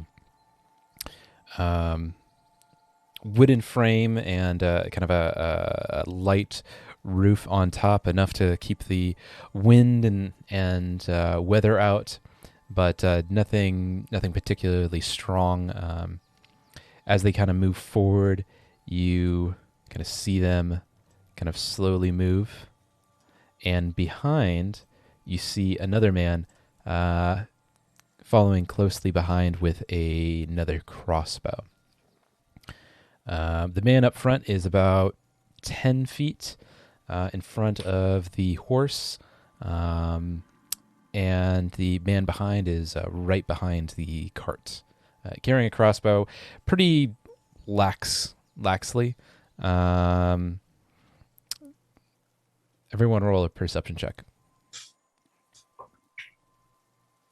23. 30. 22. 9. All right. All but Utramir notice that the man in the that is driving the cart doesn't even have a bolt on his crossbow. It seems that he just kind of laid it across his lap without pulling it back, or without putting a bolt into it. They are slowly kind of moving up the road. What do you do? They're still kind of right about where they are at the moment, kind of about 50 feet away from the lot of you. I'm going to knock the blunt arrow just to have it ready if we need to get going. Just kind of have it prepped on the string, but I'm not pulling it back or nothing. Just like, okay, just in case. It's just clipped in. Yeah, I'm gonna hold position. But also hold position. Raptor is chilling on the shoulder, but he starts loading an arrow into his crossbow and applies poison to it. Yes. Do I see this happening? Roll perception. I love this. It's like Deadly Thumbelina. Natural 1. You did not. Okay. Everything's normal. Uh,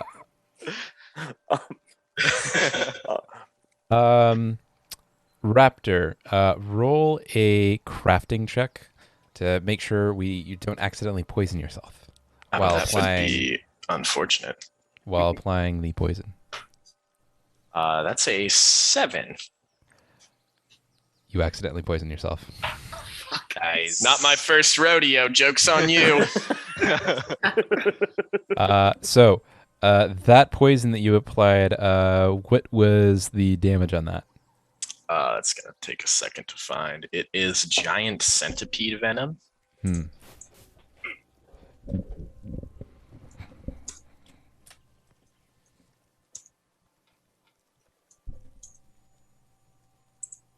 me pull this up right quick.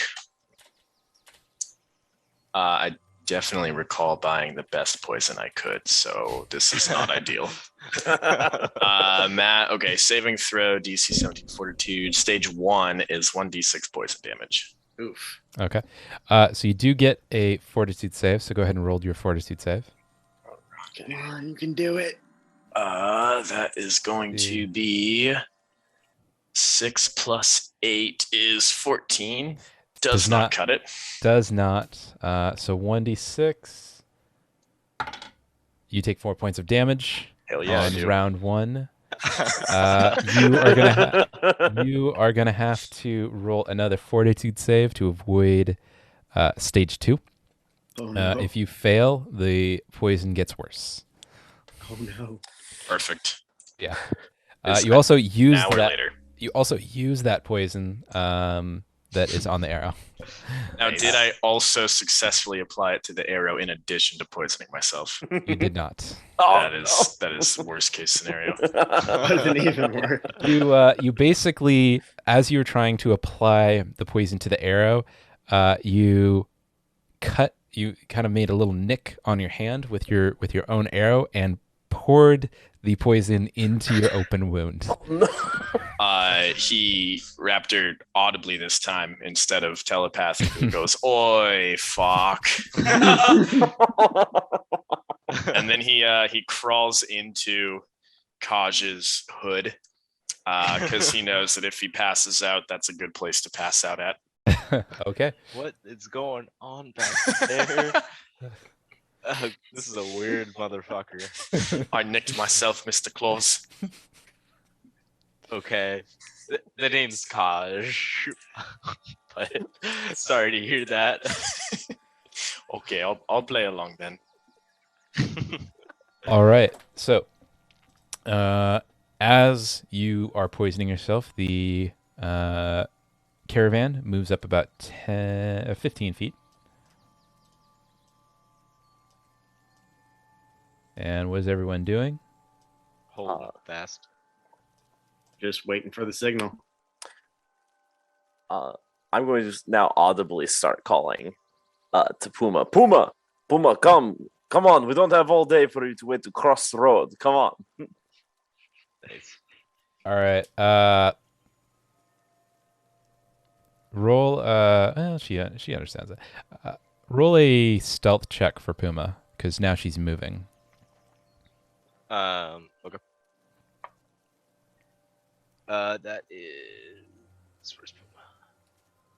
25. All right, so she moves across the road and doesn't appear that the caravan has noticed her. The man up front, he kind of moves another 10 feet along with the rest of the caravan. And he yells out, "Oi! You! Orc! What are you doing over there?" Trying to get my wonderful, beautiful creature that makes me money. Come across the road with me. What are you talking about? I don't see nothing. He's right over there in the bushes. Something hiding in the bushes. That's suspicious. She'll be coming out soon, I promise. Please, Puma, please. We don't want to upset these people. I'm sorry, I'm but just a weary performer. My Roll a carnival act. Oh, God. Roll a deception check. buddy. That's what I'm talking. Yeah, buddy. That's going to be a 26. All right. They kind of look at each other, and the one up front says, "I thought performers were supposed to be in circuses. Where's your circus?" Where's my circus? Good sir, would I make as much coin if I worked in a circus? They take pay cuts from you. No, I prefer to go on my own way. Well, I guess you have the point there, but still a bit odd that you're out here all alone with your whatever it is. It says, Puma, remain stealthed in the bushes, or come out. I think stealth. Yeah. Well, we are traveling, of course. We never stay in one place too long. We don't have too many acts that we can run through before the townsfolk of any town we go through says, we have seen this once before. Well, suppose that makes sense. Where are y'all coming from? We just made our way from Sandpoint. Did not make much money there, I'm afraid. The town is a little too uptight with everything going on at the moment. Well, if it's not happening at the Sandpoint Theater, it's probably not worth seeing as far as Sandponians are concerned. Very true. They do have a great theater. I can attest to that. I've seen a couple of shows here and there. We travel back and forth from Magnamar on the regular, and I enjoy their shows. They're quite nice.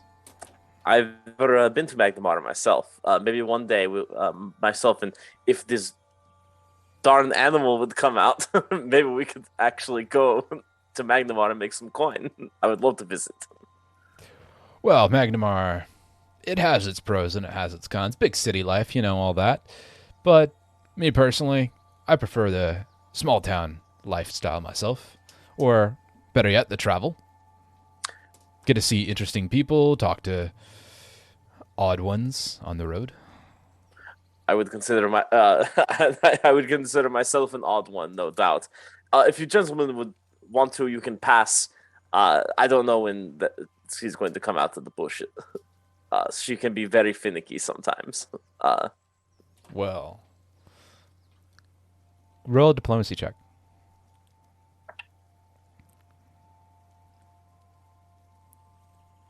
It's going to be a 22. Well, we do have places to be, things to do, so safe travels, and maybe we'll see you at one of the shows. I hope to see you at one of the shows. I appreciate the chat. It can get very lonely here on the road. All right, so he and the rest of the caravan kind of move forward, kind of going around the log that was placed in front of Uchamir. The man up front, he is a little tentative about going too far to the right of the road. Not quite sure what's lying in the bushes, but he seems that Uchamir won him over so he seems willing enough to kind of go around the log there. Way to go. I would be very careful. She's not dangerous, but she can get spooked. I would hate to have her, do something crazy if you get a little too close to her. Well, I don't know where she is, so I can't tell how close I am to her now, can I? Well, that's very true, actually. I guess she is. Why do you call your companion out so we don't make her too angry? Good point. Puma, come. We cannot wait all day here, Puma. These kind men need to cross the road. Does Puma stay stealth, or does Puma come out? I don't know. Stealth, I guess. All right. Well, the men, they kind of very cordially move around the log, keeping as much distance from them and the edge of the road as possible. Kind of inching their way around, but kind of still moving forward. Have they rolled over? They haven't gone over the log yet, right? Nope. It looks like they're trying to make their way over the log, kind of pushing to the edge of the road. And while the man up front grabs the log and tries to move it out of the path of the road and path of the cart. Puma, wait. Puma, what are you doing? Don't cross right now. No. Okay. So Puma comes out and fakes getting hit by the cart. Roll. So Wait, is the cart moving? it is moving. Okay, so yeah. Roll a deception for Puma. Oh no. Oh, That boy. can't be a good roll. Uh-oh. -2. Oh no. 12. Ah, bloody hell! What the hell is this thing? Kind of the man on the sitting on the cart looks at Puma and kind of frantically tries to latch back his crossbow, trying to get prepared for anything that might come. The man in front kind of gets his sword ready and is kind of ready to attack Puma, but is a little hesitant to do so. The man behind it just kind of crouches behind the cart and readies a bolt. Not quite sure what to expect.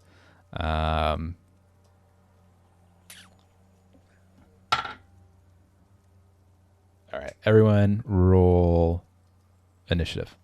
Ah, shit. Here we go again. Wait. Oh gosh, I don't know if I can do this, but can I try something first before we? You can try. Wait, please, my friends, please. Just allow her to come over to me. She is not dangerous. If she would just come over to the side of the road, I think everything would be okay. Well, I suppose. Just keep that thing on a leash next time. I've tried many a time. She has broken many over the years, but I promise you I will, especially if I make my way to Magnamar with her. Actually, scratch that. Roll a diplomacy check first. You got it. I need you. Yeah. 14. Yeah, that's enough. Oh. All right. So where's Puma going? Let's have Puma- her. Okay. Yeah, to you. Yeah. All right. So after Puma crosses the road and is no longer stealthed, the men move the log out of the way and kind of continue on the road farther north. Before you gentlemen leave, would you care, and for scaring you so, I'm very sorry, would you like to see a show? Show? Yes, I'd be more than happy to show you our act. Well, we really need to get going. Deadlines and all that. Are you sure? I mean, this is once in a lifetime show. I mean, we may not have very many tricks, but once you see it, you will be amazed. Roll diplomacy.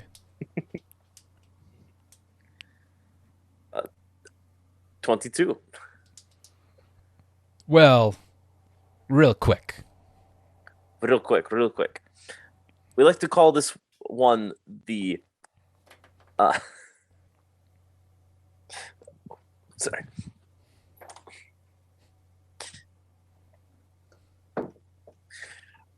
We like to call this one the surprise attack. She will jump onto me and it will look like she is mauling me, but I promise no harm is being done to myself. As Utramir's doing this, I'm just like kind of crouching and like readying the bow in case I need to just drop one of them real quick. I'm also gonna knock an arrow. Yeah. And Raptor is gonna telepathically ask Kaj, "You want a bit of destruction there?" Yeah, if you could offer a good distraction that would, especially one that would get that guy in the back out of the way, that'd be ideal. Wonderful. Do we need to be in combat for me to do a cantrip? No. Perfect. Hell Oh, sorry, not cantrip. It's gonna be a spell. Nope. I can or cannot do that. You can do it outside of combat. Okay. I am going to cast Animal Allies. So this is going to summon a pack of tiny animals relevant to the area. So we're gonna call these like rats and maybe a couple of rabbits or some field mice. And Let's for stats sake, let's keep it to one species, like a band of a single species. Yeah, a bunch of field mice then. Field mice, got it. Perfect. And they are going to attack everybody enemy in the area. Love this. Love this. Okay. So All right, then. yeah, in a 5-foot circle around me, they appear. Tiny ordinary animals around the creatures in the area. So they are going to deal 3d4 piercing with a basic reflex save.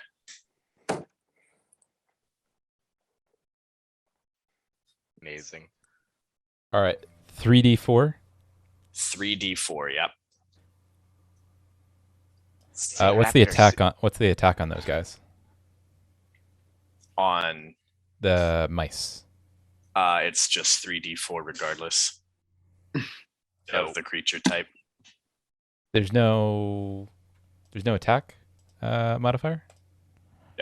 No, they're not like actual creatures. They just appear for this attack and then they piss off. Oh, okay. I gotcha. Yeah. All right, go ahead and roll, and they can target a single creature, right? Because it says the animals swarm around the creatures, plural, in the area, dealing each of them 3d4. does it give a range? Just says area 5-foot emanation. 5 foot. Okay, so that means they can attack one creature. Perfect. Yeah, in a 5-foot area, so they could go after. In current setup, they can only go after one. Is that the rear man? Whoever you want. Perfect. It's the rear man. All right, go ahead and roll damage. 3d4. We're looking at 3, 7, 8.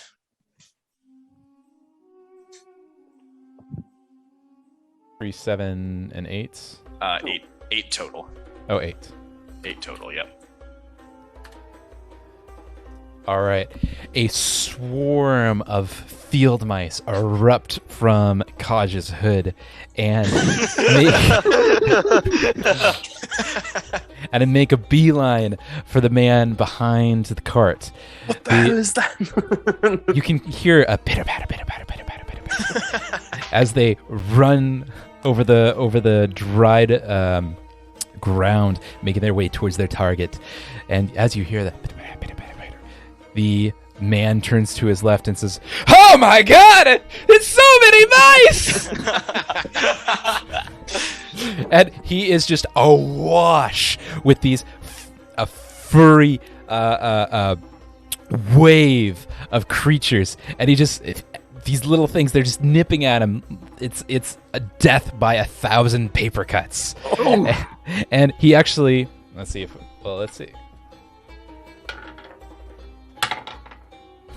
He falls back on the ground, and he drops his crossbow, and he's just like frailing over, trying to get these rats, grabbing one at a time and throwing them, unable to get the entire wash of creatures off of him. He is now prone and disarmed. Everyone else gets a stealth attack that is stealthed. Ooh. So that's a single action or attack. Who? So that would be Raptor used his. Kaj and Tristan also get one. I Uchimir and think I'm Puma. out of range of any stealth attack because I only have. Oh, you're not stealth. You're not stealth anyway, so you don't. Oh, gotcha. You don't get a surprise round. Okay, perfect. You know what? While he's prone, I'm gonna, because he's prone and knocked out, right? Or like prone, he's disarmed. Yeah. I'm going. Yeah, he's lying on the ground with his crossbow right next to him, so it's within reach. But he right now is 100% taken aback by the 1,000 field mice that are just eating his face alive. Okay, well, I think at least in the contact, like I can probably do more use here. I'm gonna take that blunt arrow, just draw it back, and shoot him right in dead center, like knock him out while he's proned out, and just be like, all right, well, you know, I can shut him up. All right, go ahead and roll attack with advantage. All right. Bring up that sheet. All right. Okay, so that's an 18 plus my proficiency. All right, now that's an 18 plus. What is this? A dex weapon? So 2, so 20. That hits. All right, so now I gotta roll attack. I gotta roll a d8, and then I add. And I add 2. Wait, that's the wrong one. All right, 7, 8, 9. You knock your arrow and draw back, releasing it. It flies swift and straight right into the guy's shoulder, doing a sizable amount of damage. He roars in pain. Ah, son of a bitch! This day couldn't get any worse. As he's still trying to get the mice off of his body and still writhing around in even more immense pain. He's still alive, still conscious, but he looks very badly hurt. I just mutter shit as I knock my next arrow. Gosh. What are you doing? It doesn't have to be a attack, does it? I can move. You can. Okay, so I'm gonna move 1, 2, 3, 4. Although, if you move, you need to roll a stealth in order to maintain your stealth status. Okay, sounds good. So I'm gonna move right here. So I figured. So hopefully, no, right here. I'm gonna try to stealth that. Okay. I don't know if that'll work. And now that you don't have cover, it's going to be considerably harder. Sure. So that was. It's not. These aren't. This isn't Skyrim rules. Yeah. Oh wait. I'm sorry. No, not 21. 24. 24. Yeah. Okay. They do see you. Because you're pretty much out in the open now. Okay. All right. So now. Wait, but my point of getting that close was so I could yell the Pauma, or Puma, Aumpa, Paunsi, which translates in a language that I assume Raptor understands. Raptor or pounce, and I'm pointing at the guy on the carriage. Okay. Was that druidic? Yes. Okay. Everyone roll initiative. Wait. Is there a Natural modifier 20. for this? So initiative is your d20 plus your perception modifier. So it's basically rolling perception. 17 in total. All right. 30. Hold on a Wow. quick second here. So you heard me tell Puma to pounce. In No one Druidic. else knows. Yeah, no one else knows that. That's what I said. All right, so Kaj, what was yours? 17. Tristan? 17 as well. Raptor? 30. 30. What'd you roll? Like a 20? 18 with Yeah. 12 perception. Yeah. Utramir? I rolled a natural 20, so Oh, what nice. a Nice. What's that? What was that in total? sorry, it's been so long. It's It's I gotta drop the plus your accent to it. perception modifier. That'll be 28. 28? Yeah. Perfect. And Puma rolled. Is Puma just? Is I'm Puma's just gonna have Puma go on your turn. turn? Cool. That works. And let's see. See how they did.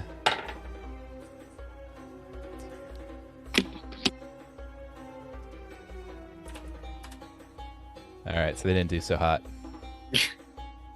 All right, so we're going to start with Raptor. So, what are you doing, Raptor? Do I need to do anything about my poison? Oh, thank you for reminding me. Roll a Yeah. fortitude save. Yeah. Let's see how this goes. Because that. Okay. That is going to be a no-go. That's a 12. All right. So you have now fallen into stage 2 of the poison, which 1d8 and flat-footed. you are 1d8 and flat-footed. So, there's only a 1 though. So you only take 1 poison damage. Nice. But you are now flat-footed, which means you take -2 to AC. -2 to AC. So whenever you're hit, it would normally be the attack versus your AC, your armor class, but now it's Right. going to be your attack versus your armor class -2. So Okay. whatever it is, -2. Sure. And that's going to last for a while. Okay. Cool. So the first thing I do is I just throw up into Kaj's hood. Wait, but do you force vomit? just like a natural reaction. Okay. It happens every time I poison myself. I'm not quite sure if it actually helps or not. I just throw up. It makes you feel a little better. Perfect. So I throw up as a free action, and it's the tiniest amount of liquid that you've ever felt.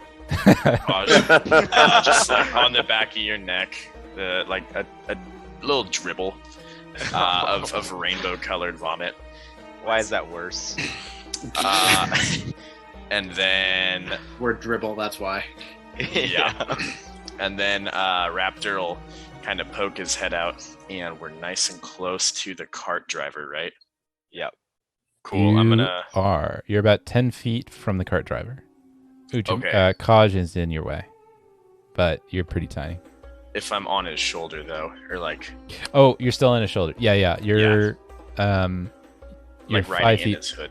Yeah, you're 5 feet from the cart driver. You're within striking distance. Okay, perfect. I'm gonna use cantrip Puff of Poison. Let me pull that up real quick. You exhale a shimmering cloud of toxic breath in an enemy's face. All right. Spell casting modifier and 2 persistent poison damage. What is the fortitude on that? It is not specified.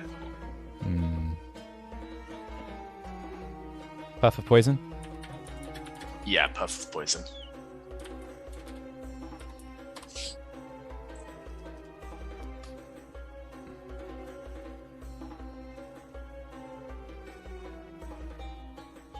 Oh, okay.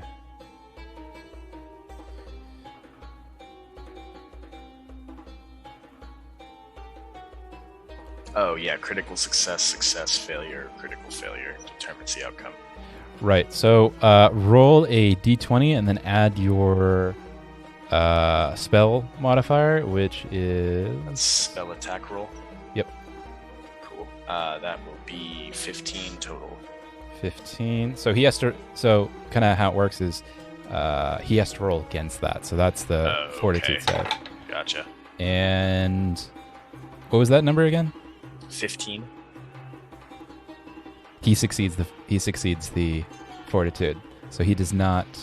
Oh wait. So the success target takes half initial and persistent. Yeah. So what was the damage on that? Equal to spellcasting modifier 8. So he takes 4 and then 2 persistent poison. All right. So where we left off, I think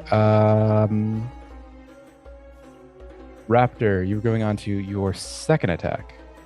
Yes, second action. I'm gonna go ahead and whistle to summon down my companion, the great hawk known as Robin. And I will, in my super intoxicated on poison state, do my best to mount my bird as it flies past Kaj's face. All right, you see from the heavens a shadow that crosses over the sky and swoops down beside Kaj. Raptor, go ahead and roll a acrobatics check to hop on. Perfect. That's gonna be an 11 with a 11. +9 modifier. That's Oh, okay. 11. That's 11 total, though. It was not good. 11 total? Yeah, that's the poison talking. Okay. So you try to hop on to Robin. You try to hop on to Robin. Unfortunately, the poison is beginning to kind of take hold, and you just kind of roll right off. Is it a him or a her? It is her. Her back, and fall plop to the ground. And you are now flat-footed on your back on the ground. And because you are... Let me think about this. How would this work for a small person? Fall damage. Yeah, 6 feet is a bit much for me. How tall am I? I don't think I'm that tall. You know, you're okay. You don't take any damage. Perfect. Do I have one more action here? You do have an action, and you can use that to get up. If you choose. Okay.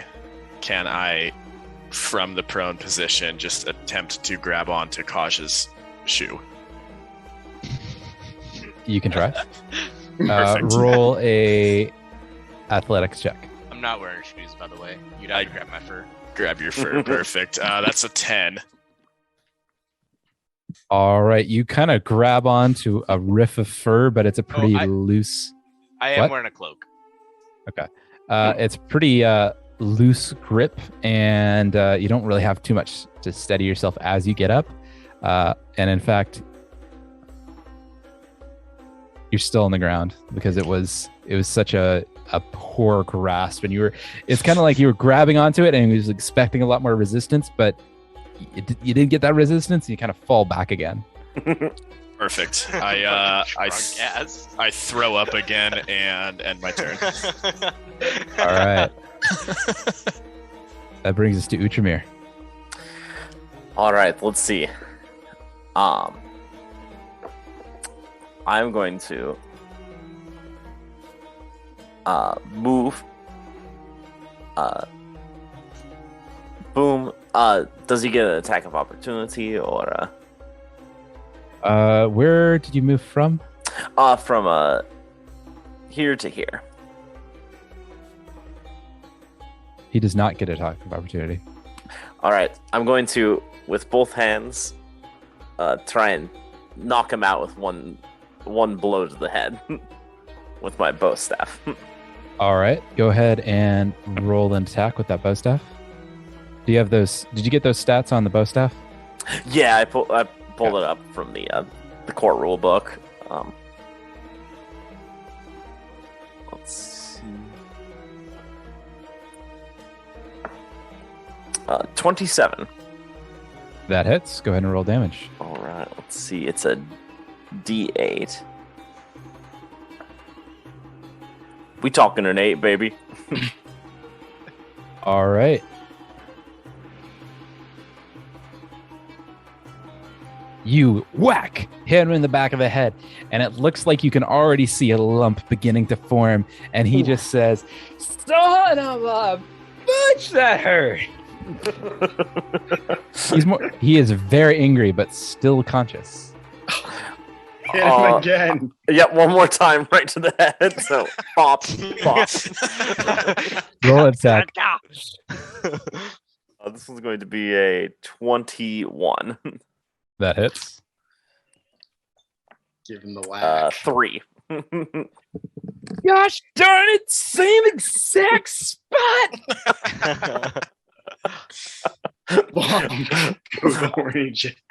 And sadly, I think that's the end of my turn because I moved as well. So that is.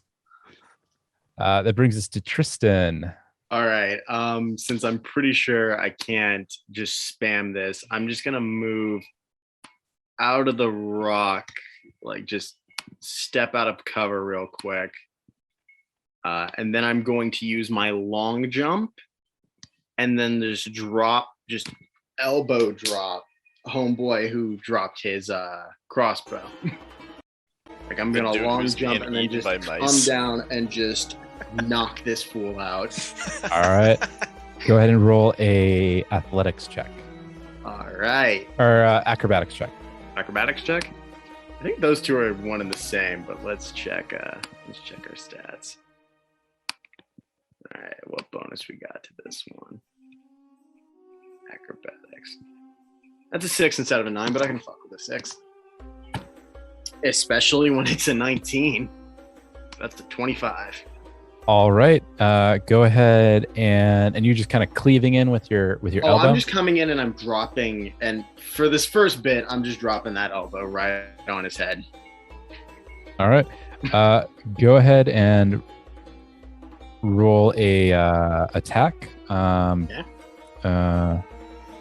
Unarmed it's attack. D4, isn't it? Unarmed, yes. Yeah. That's a 2.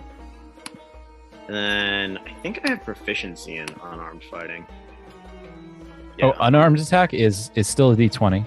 Oh. Plus your. No, that was a. Sorry, I rolled the D4. I got ahead of myself. Yeah. So for you.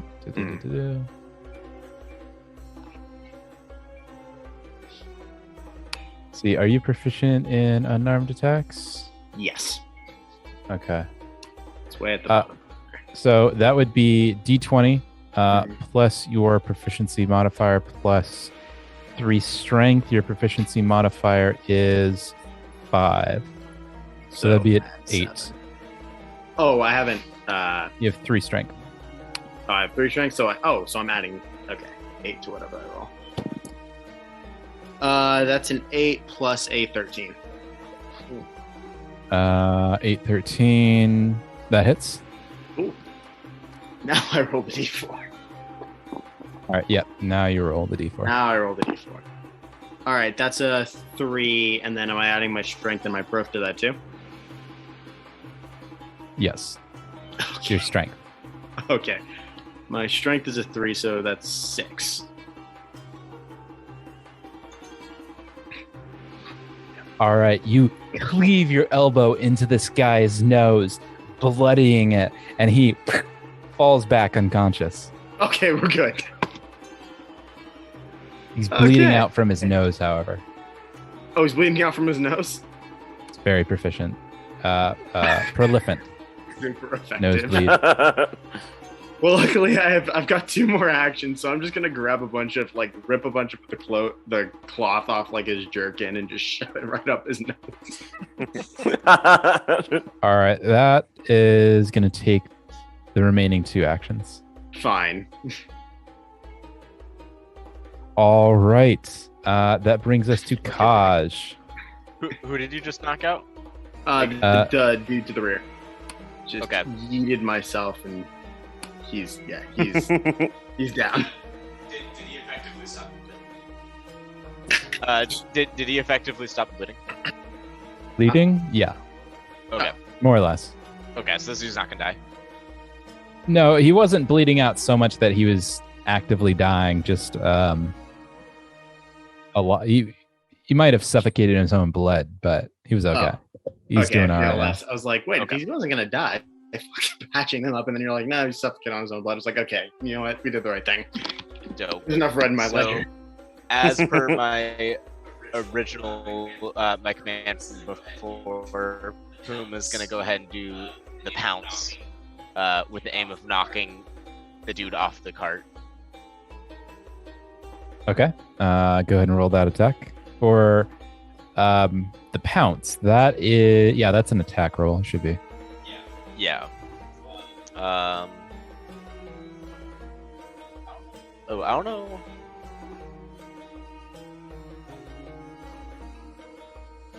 Yeah, I'm not actually sure how the pounce works as far as what I attack with, like what the modifier is. Let's take a look.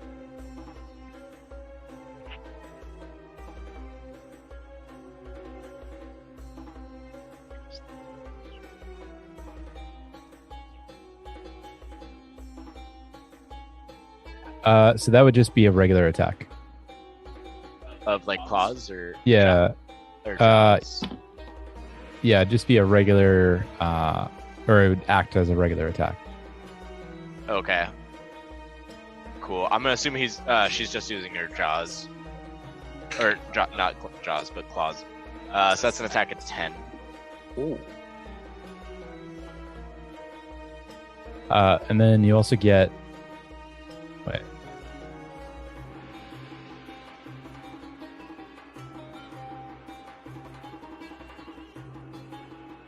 Okay. So that does not hit. Okay. Or knock him off the perch. Okay, so my character is just gonna tackle this dude with the sole purpose of knocking him off. And trying to land myself on his.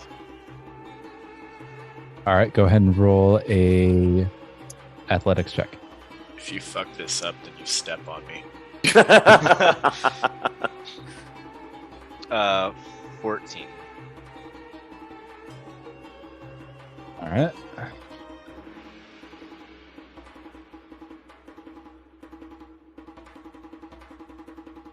All right. That's enough to knock him off his perch. Ooh, Dope. nice. Alright, so now I'm gonna go ahead and speak to the horse. Ride, fast and true. What are you doing? Motherfucker's did you- off the scene. Did you cut the horse loose or? No, it's attached. I'm riding the chariot away. I'm getting the fuck out of here. All right. Roll a diplomacy check For the horse. for the horse. I don't know about this.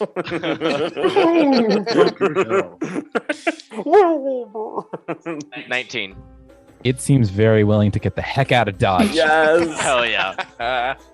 And as you whip its hindquarters with the reins, it bursts out of there. Uchimir, roll a. Well, where are you just riding it on the road? How difficult would it be to go off road? It's pretty thick brush, pretty much everywhere except the road. You wouldn't make it far when off the road. Alright, Put we it that gotta way. go on the road. Puma, Uchimir both have to roll a reflex save to not get Okay. run over. And that front guard, right? Yep. Wow. I hope this works. 14. Puma Puma rolled do? 19. 19. Puma gets moves 5 feet out of the way. Uchimir, sorry, bud. You You turn around and you realize that the horse's face is now in front of you, and now its hooves are on your face. Oh, I'm sorry. Oh my gosh. Let's see, take Might be- 8 points of damage. Oof. 8. I'll hear you later. You get you are trampled by this horse. Actually, wait. There's a cart behind it. Hold on. Oh, shit. Make that 14 points of damage Total? total. Okay. I was like, wait, 14 more? Let's see. And let's see. The guard. Let's see how the guard does. I'm aiming. No, I'm trying to miss the guard if I can. You're actively trying to miss the guard. I'm actively trying to miss anybody. I don't want to run anyone over. There's not much room on the road. Yeah, but I'm not aiming for the guard. All right. He still has to make the reflex save, and he still failed.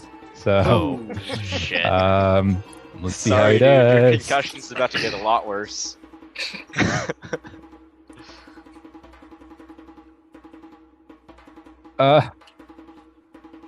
As you roll forward, Utramir falls down to the ground and gets a face full of hoof. The guard also falls down, and he is trampled by this poor horse and cart. Have you ever seen the movie Ben-Hur. Ben-Hur? Exactly like that. And he's trying to use his fingers and crawl the way out, but as he's doing it, he's getting more and more hurt as he's going forward until the cart rolls over him, and then with the last breath, he's like, I can. Then he falls down to the ground, and he is now bleeding out and actively dying. Aw, fuck. Okay. So with my last action, I'm gonna jump off of the moving cart to try to save him. You still gotta knock him out. He's unconscious and he's dying. I'm jumping off the cart. All so I can- three are so I can unconscious. heal him. The one up front is actively dying. Okay. So I'm gonna jump out, so that way I can potentially heal him. All right. So you jump, you hop, roll a athletics check. Oh yeah, that's Wouldn't good. it just be easier to stop the cart and then dismount? That's what Yeah. I'd recommend. Especially considering the very deadly traps that the horse is about to Mm. run. Okay. Yeah. Right. Okay. Yeah. I don't want to run into those traps. Yeah. All right. And I'm gonna pull the reins and yell, "Stop! It's safe! It's safe!" All right. It's roll a diplomacy check. Yeah.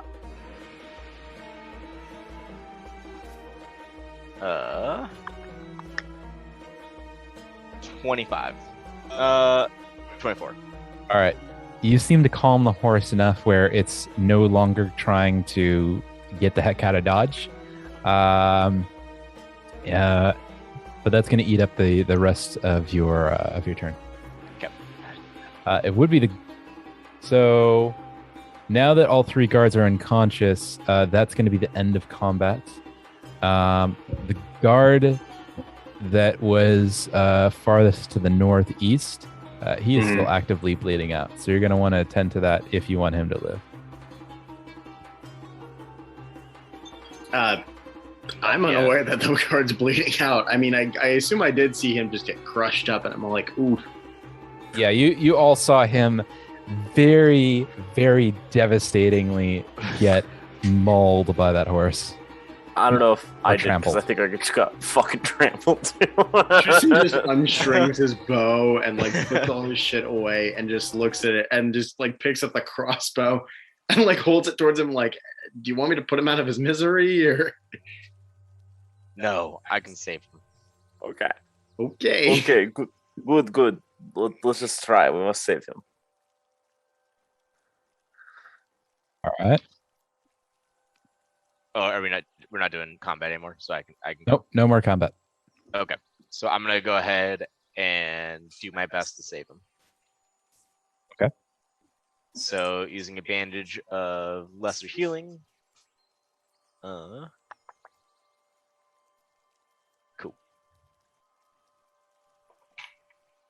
And that is a 25.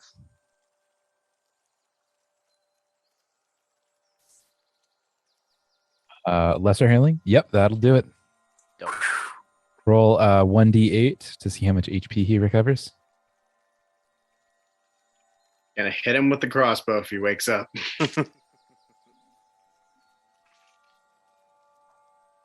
8. 8? Okay. Yep. So he regains 8 points of healing. It should be more than that, right? Nope, it is 8. Okay. You're thinking if you get a natural 20 on the medicine check, then he gets more. Okay. You said minor, right? Lesser. Oh, lesser. Oh, it's 3d8 plus 5 then. Okay. So then that was 8 plus 3, so 11. 12 plus 5, 17. All right. Looks like he regained 17 points of health, and he's beginning to come to. I knock him out again. No, I'm just kidding. I'm not. I'm gonna take off my blanket that I'm wearing, and I'm gonna wrap it around his head to blind him. And I think I have some rope on me. Does anyone have rope on him? I do. Can we tie him up? Yeah, I'll hand you my rope. I'm also going to disarm him because he's the one with the long sword, right? Yes. Yeah. Yeah, let's take their weapons. Okay, cool. So he's blinded, and we're tying him up. All right. Go ahead and roll a craft check. Whoever's tying him up. Dope. Oof. My crafting rolls are not ideal today. 10. All right. Looks like he is tied up and bound and hooded. Looks like he's kind of moving around. He's saying words that mean nothing, more like sounds at this point. What do you do? I say we I don't know. Do we take them to? Do we take them? I'm gonna go to the other two and start healing them. Okay. Go through their pockets first. Yep. What was that? How To the victors go the spoils. Earn your rightful reward. This being the lawful good guy. do I need to do another poison roll? Oh, thank you for Oh. reminding me. You do. Perfect. See that? That's So your maybe- grade. This oh, is you. oh, that's it. That's 17. We do it. 17. All right. You finally made it. Yes. Perfect. You're no longer actively being poisoned. So as I recover from that, I'm gonna reach down and grab some dirt and cast Healing Plaster on it, which turns it into a restorative substance that can be used in lieu of healer's tools. And I will do medicine on myself. All right. I'm going to eat this enchanted dirt. Tastes like chicken. Just a medicine roll then, yeah? Yep. 14. All right. You. Let me check that. What was the name of that spell? Healing Plaster.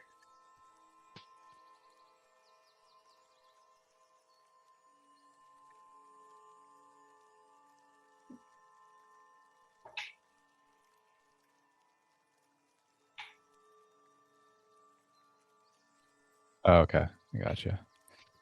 So that's going to take you about 10 minutes to perform. Perfect. Okay, in that case, I'll just grab some dirt and hold on to it and walk my happy ass to the cart and sit there and do this enchanting on the cart. So are you trying to administer first aid or treat wounds? Administer first aid. Oh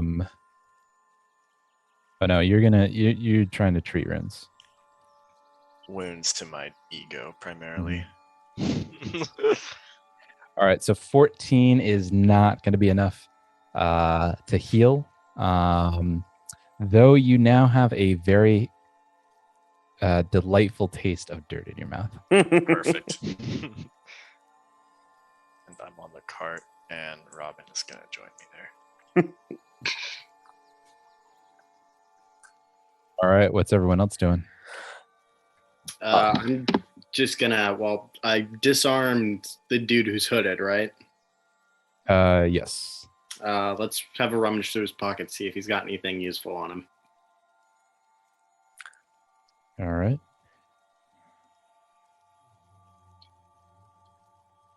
Let's find out what he has.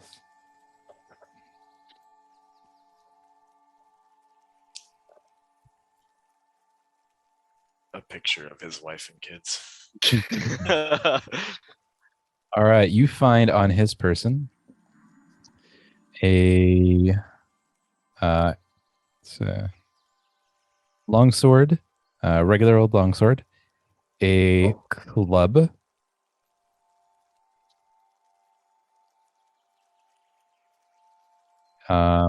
scale armor, or scale armor, and about 3 gold pieces. I take it all except for the club, which I'm gonna just kind of like look at and say like, is it like a truncheon, or is it like more, it's more like a just kind of a think of it as it's basically just a piece of wood that you might use to bash someone's skull in or kill a fish. Not a particularly fearsome weapon. More like something to, incapacitate? Yeah, potentially. Cool. After I take that and set aside the other shit, I'm gonna give him a little love tap with it. All right. You're going against the guy that's hooded? Yeah, like just I'm roughly estimating where his head is, and I'm like, all right. Yeah, you pretty much knock him out. Cool. I toss the club aside. All right. And I'm gonna carry what we got to the cart. My friends, I'm not sure I'm all right with us hurting these people anymore. These are just normal guards. We're just gonna leave them unconscious. They'll come to in their own time. You stopped the bleeding for him, and he's not actively going to die, right? I point to the one that I just cold cocked. He doesn't look like he's actively dying. Yeah, he's not actively dying anymore. Yes. I also don't know if they're really rich enough for us. I don't know if we should be stealing from these people. They don't seem to be all that well off. I would agree. They're just guards. And I think it might be prudent to, if we can, I don't know if it fits them all, but I wonder if we should put them all on the cart and send the horse in the opposite direction. Get what we need from the cart, get back on our horses, and send the cart back the way it came. I'm all about stealing from the cart. Whoever is the owner of this cart is clearly wealthy, but these are just hired goons. All right, but we should disable their weapons, because if they do come through and they do start following us, we don't want them armed. So I'll keep the sword and keep his armor, cut the strings on the crossbows, I would say. I think that's absolutely fair. Absolutely. Because I can't see, rummage through, search them again, see if they've got anything else, see if you can find any official orders or something like that. But other than that, disabling the crossbows and taking the longsword, they'll be fine. And like you said, take what we need from the cart, send it back towards where it came from. Bob's your uncle. I love it. Let's do it. All right. I'm gonna go around and blindfold the other two and heal as well. Perfect. Perfect. Go around and blindfold the other two and heal. Marshall. Sorry, that you're going around and blindfolding the other two? Yeah, I'm gonna use just their own clothes. I'm just gonna rip some clothes off of them and blindfold them with it. Okay. And You heal can do that them. easily enough. Cool. And so for the first one healing roll. 22.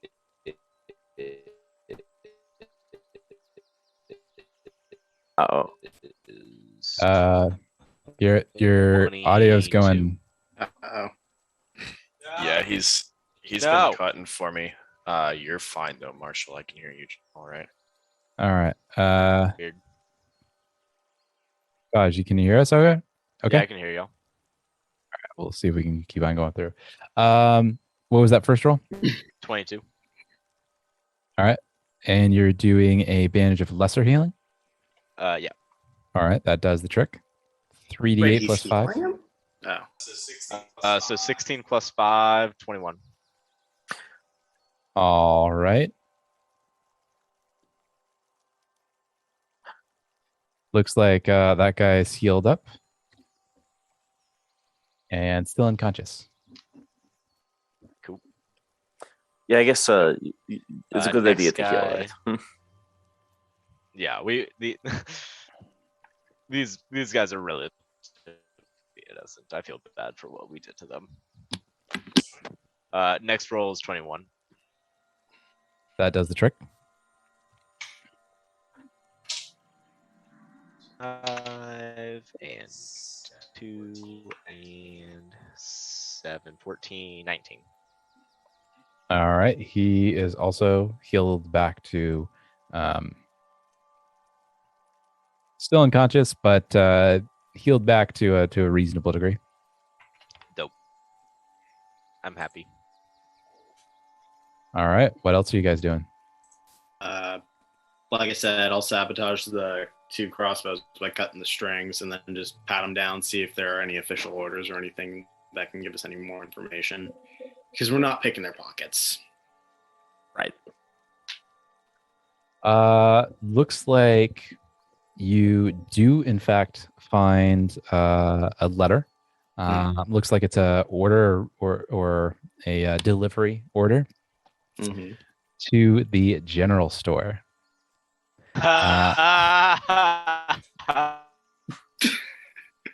Nice. Okay, is there an itinerary in it?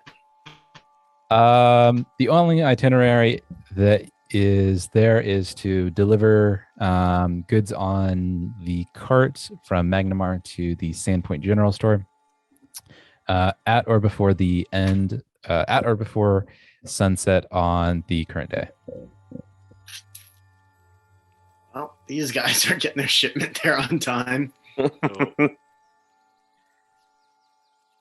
So not a word of this to the general store owner, I'm assuming. Okay. I guess let's search the cart and see if we can't find what we're looking for. All right, you search the cart and you find, first of all, let's see. You find 3 short bows, 2 long bows, there are 2 kukris, a couple of what do you call them?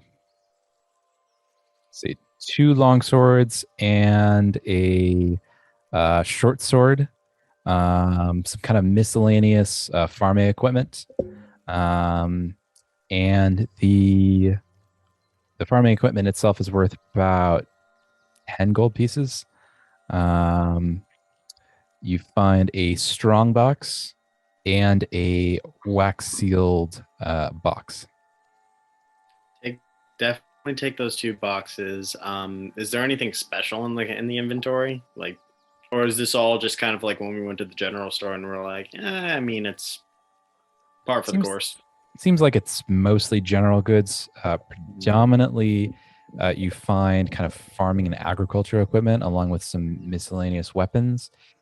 You do find some bottles of wine and a couple of barrels of ale also. Let's see. And that's about it. I mean, there's nothing here worth stealing, and I mean, if this is going to the general store anyway, we might as well pay for it, honestly. Let's leave homeboys here unconscious. They'll come back to in their own time. What's in the strong box and what's in the wax sealed box? The strong box is locked, and the wax seal box is sealed in wax. You'd have to break it open to find out. Well, my friend in the Thieves Guild never specifically said not to open anything. It's got a point. Let's see if there's a key on any of these guards before we try to bust open the strong box. Everyone roll a perception check. 22. 36. Dirty 20. Wait, 26. My bad. Still really good. Yeah. Holy shit. Okay. Also 26.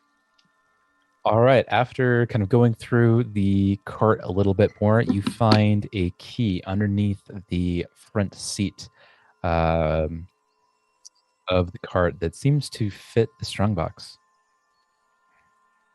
Turn it. All right. Yeah, let's see what it is.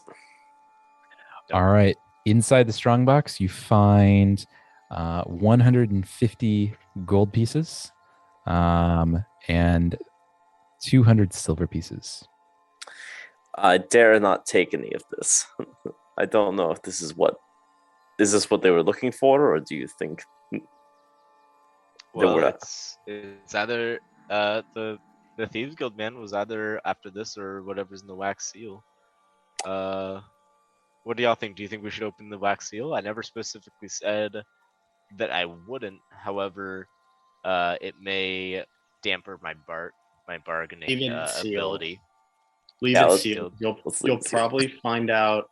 You'll probably find out either way, and you'll probably find out either way. And if you don't, you'll find out of your own volition. I think we should just leave this sealed. Let's leave the goods as is. The strong box. Leave it to. All right. Like you all have been saying, these are honest men. You know, we've sabotaged their weapons. We'll take the sword so they can't follow us and really utilize any of it, and bind their hands, leave them be. We'll call it good. Right. We do need to take the strong box in the sealed box because that's what. Oh, those were your instructions. Yeah. That's what I was after. In order to get the rapier back, I think I might be able to bargain for your bastard sword. All right. Let's take both the strong box and then the wax box. Oh, even better idea. Here's a bartering tool. Give them the strong box, but don't give them the key, and then barter for what you can't get out of the deal with the key. Sure, they can break it. I think he knows how to pick a lock. Sure, but I mean, why master pick a of lock thieves when you can just get the key? Sure. I think we dare not risk it if we can get our items back. All right, I tossed Kaj the key. Cool. I won't hand it over until he gives us all of the swords. He was not clear to me that he had any other He implied that he only had the rapier. Therefore, I feel that our verbal agreement is null and void. I'll do some bargaining though. We'll make it work. Very well. Perfect. Completely unrelated, Marshall. We talked about alcohol lore as my thing. Oh, yeah. Ooh. However, while I was waiting and you guys were in the shop, I chose to change that to stimulant lore. Is that acceptable? Stimulant lore. It's not listed as a thing, but lore says it's up to the DM's discretion. I'd have to put a pin in that and find out what exactly constitutes as being stimulant lore. Like cocaine and anything similar. Yes. Could Like- we be drug dealers? Like I want opium. drugs I that want are opium. uppers. Because if that's allowed, my next move is I'm just crawling on the ground looking for any sort of natural stimulant of any degree. I love this. Sure, why not? Why not? Yes. Yes. Yes. Is that a perception roll? Yeah.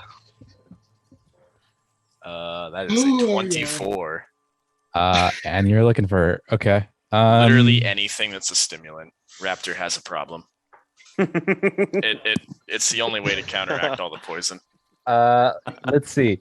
You find on one of the guards a small vial of a orangish brown powder. Can I do a stimulant lore roll for that? Yeah. Yes. 10. It has kind of a chocolatey caramel scent to it, but you're having difficulty identifying it. It seems very, very familiar to you, though. I shrug and I drink a copious amount. And then So- I whistle and hop onto Robin because I don't know what's about to happen. Okay, so you swig the vial of powder and drink it all, and Half. You No, always you do already- a half dose. you No, I already said said. copious amount. Half. All right, fine. You did half. Half if Tiny, you're having any fun, you do amount the is a rest. copious amount to Yeah. you. And the flavor itself is a very, very bitter flavor. And after drinking about half of it, you haven't felt any effects just yet, but you feel a little more,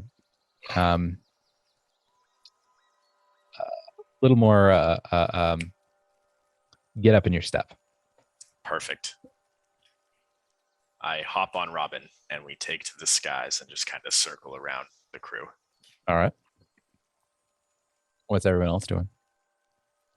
Are we just piling them onto the cart and getting our horses and dipping out? I think that's a good idea. Let's do All it. right. Let's we pile all the bodies onto the cart, and as we retrieve our horses, I'll tie the spare long sword to my saddle and let go. And I don't know if Kaj, you can, if you want to get those traps back so we can use them later. Yeah. I'm not able to get him. I'll have to double check. I don't think I can actually salvage him, but yeah, I'll dismantle him. Gotcha. Kaj does not leave traps set up. Perfect. All right.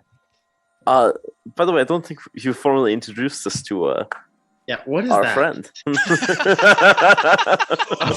Yeah, Raptor has said 0 words to anyone besides standing claws.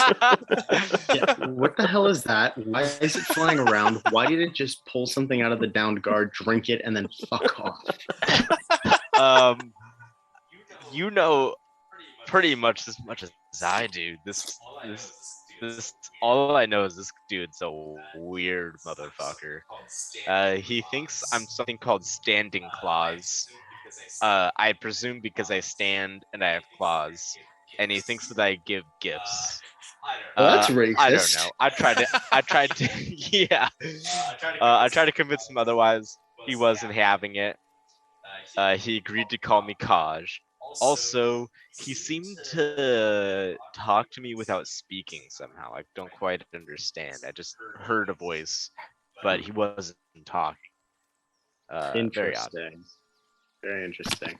Also, those mice, definitely him. I was so confused when that happened. I thought hell was just, all hell was breaking loose on Earth. As that conversation is happening, Robin kind of swoops in between the three, and Raptor just lets out a "Woo!" and right back to the sky. What is your name, my friend? To you too. Already gone. Oh, Back up in the perfect. sky. Can't hear you. Let's just get back to Sandpoint. Kaj, what's the name of our new friend? Raptor, I believe. Raptor. All right. Raptor. All right then.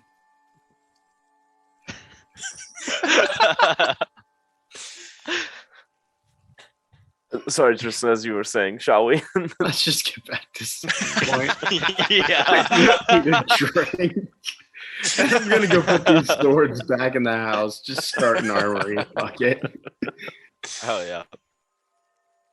All right. So you ride off back to Sandpoint. By the time you make it back to Sandpoint, it's a little past dusk. You are carrying both the strongbox and the wax sealed box along with you, and any accoutrements that you decided to take from the cart. Once in Sandpoint, what would you like to do? Do you want to swing by the house, drop all this off, and then just head on to where we need to go?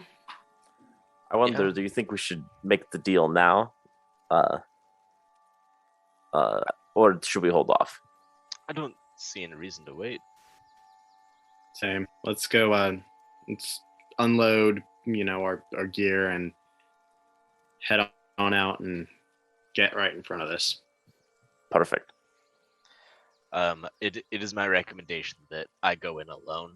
I don't think that he will take too kindly to seeing you again. I think it'd be better if he assumed that I took this operation on by myself. Smart move. We'll linger in the alleyways around the bar. Perfect. All right. So you make your way to the Fat Man's Feed Bag, a local tavern that is not the most well-regarded tavern in town.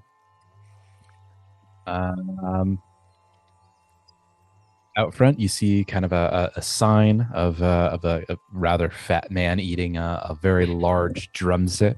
And as you walk through the front door, you see what you assume to be the very same fat man tending bar behind the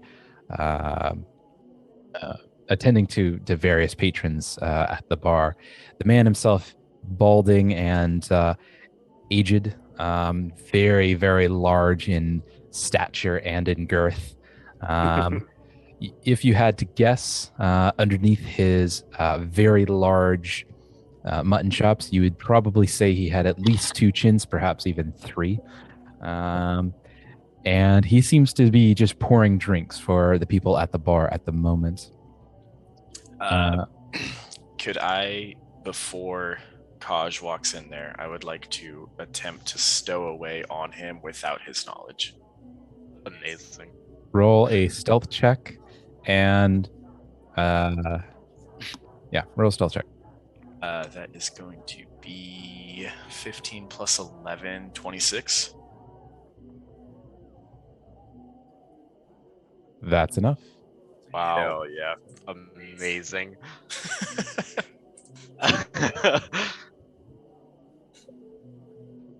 All right, you are stealthily stowing away on Kaj's shoulder.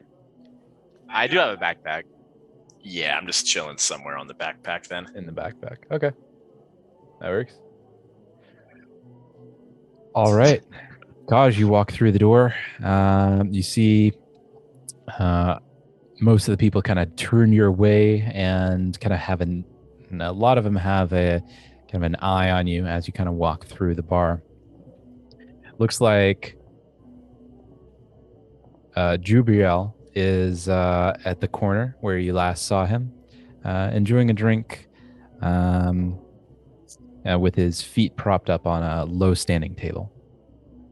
Excellent. What's the name of the Thieves Guild dude again? Jubriel? Oh, okay. So he's the one with the feet propped up. Yes. That you just mentioned. Okay. So I'm still wearing my blanket cloak, so I have both chests kind of concealed underneath. You can tell I'm carrying something. You can't see what it is. Mhm. So I'm gonna walk up to him and say hello. Good seeing you again, my friend. Sorry, just 1 second. Hate that Jubrail. guy. Well, fine seeing you again. How did your errand go? Splendidly. No challenge at all. I do have both of the items that you requested. And I'm happy to give those over. However, conferring with my comrades, it turns out that you have more than just the rapier that I thought when we talked. So I would like to make a deal to get the rest of their belongings back as well. What sort of deal? Well, I have both chests that I will give to you as promised. No issue there. I would like I would like to create a bit of a symbiotic relationship, you and I. I would like to join you. Take up any tasks that you have, help out any way. But as a show of good faith, if I'm to join you and help out, I want my friend's belongings back. So you wish to become one of us? Is that That's right? right. That's right. You can see that I have the talent. My skills will be very useful under your direction. Well, I must admit, you did better than I had thought you might. And there may be some room for you in our little family. Excellent. As for your friends' belongings, I never really intended to keep them. I only borrowed them for our own protection, as they might have mentioned. Oh, they did. As they might have mentioned, they unfortunately caused a bit of a scrape at their last visit, and well, I just wouldn't feel comfortable with them walking through and potentially causing damage or ill effect on my patrons. So their effects certainly can be returned to you. As for those two chests, leave them here, and I can certainly ensure the safe return of your friend's rapier. In fact, we found it rather easily in less scrupulous hands. I see. Well, I'm glad that we could make a deal. As long as my friends' belongings are returned safely to them, my skills are in your hands. Before we conclude our business, let's ensure the validity of your parcels. Why don't you lay them on the table here? Of course. I lay down both items and the key beside it. All right. Ozma, if you would, the contents of these two cases. A woman dark-skinned and dark-haired with a green cloak and amulet propped over her cloak, kind of walks over from the edge of the bar and comes between Taj and Gabriel. See if I can give you a picture. There you go. Very athletic in her features, and as she kind of gets closer, you see that her eyes are actually quite dark, kind of this dark, foreboding sort of brown, one that you could stare at for hours on end. One's a set of eyes you could engage in a very interesting and lively conversation. The woman kind of grabs a knife from a sheath and opens up the sealed chest, looks into it and kind of ruffles around a bit, then takes the key and unlocks the chest, grabs the coin purse that's inside and kind of weighs it against her hand and says, seems everything is here. No worries. I'll take this to the back room. And she removes the two chests, and then you are returned to interacting with Jubrael. I find myself unconsciously purring in her presence. One more order of business. I assume that you have a fence in your employment.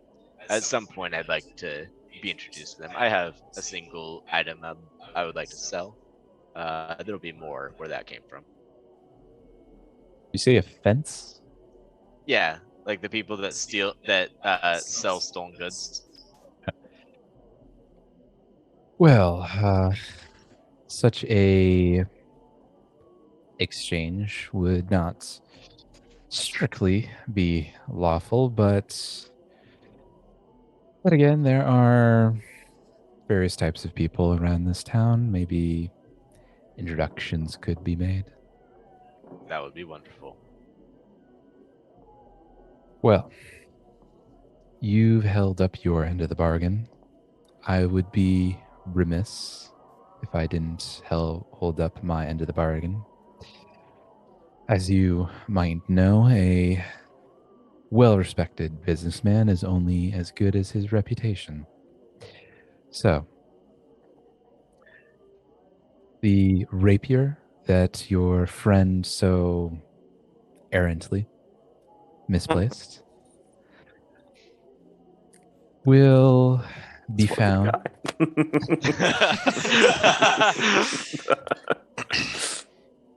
Along with your friend's borrowed items are waiting for you. Take a look at the chest to the right of the front door, and they will be there for you. It's been a pleasure doing business with you. I can't wait for some more. Indeed. We will see how you do.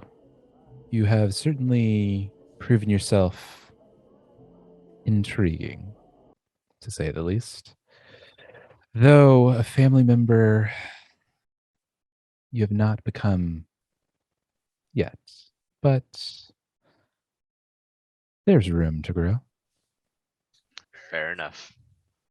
Well, safe travels, and I hope the next time your friends come and seek a drink, that they are a little more respectful of business owners like myself trying to run a well-respected business. Maybe you can remind them. I'll do my best. They are Free spirits. Indeed. Well, there's a time and place for that, and you seem to understand when is the time and where is the place. Of course. Very well. On Gristle. the way out the door, I am going to reach Oh, my sorry. tiny hand. Let me do one more Sorry. thing. Gristle, why don't you give this young man a wine sack of Nice. No. of the Perusian vintage. I think he'll like that. For your travels. Much obliged.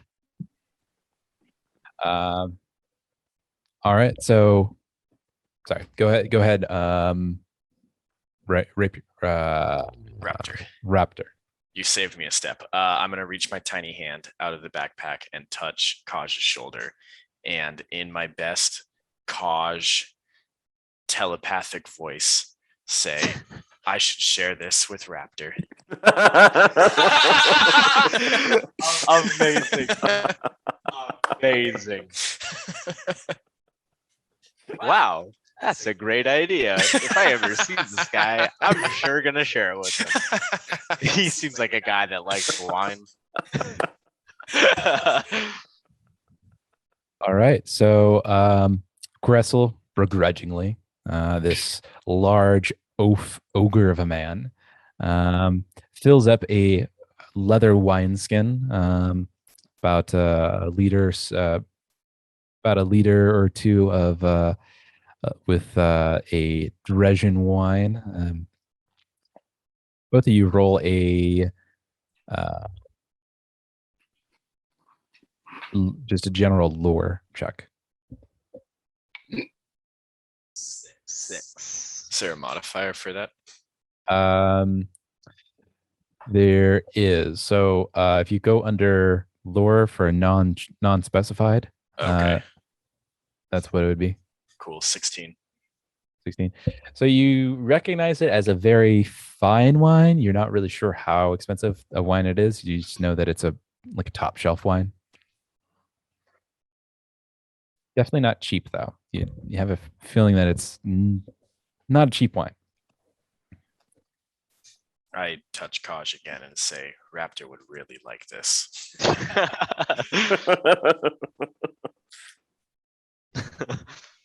All right. Do we want to do a diplomacy or How deception to see how much that affects my decisions? Or not? I'm gonna share it. It's just whether or not it's just with Raptor. It's more just. Oh, So you're just speaking telepathically. Are you trying to? I am trying to make him think these are his thoughts. Okay. In that case, go ahead and roll a deception, Raptor. Oh, let's go. Natural 1. Wow! Garrett I love immediately knows. He immediately knows the fucker's in my backpack, isn't he? So as you kind of hear this voice, you also kind of feel the breath on the back of your neck, and you immediately are like, "The fuck is that?" You draw kind of a eyes around you as you say, "The fuck is that?"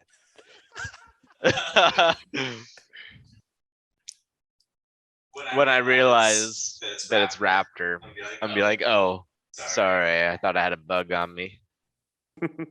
And I very quickly duck my hand back into the bag.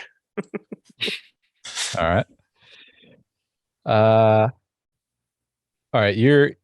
You're still stealth, so no one else seems to notice your presence, Raptor.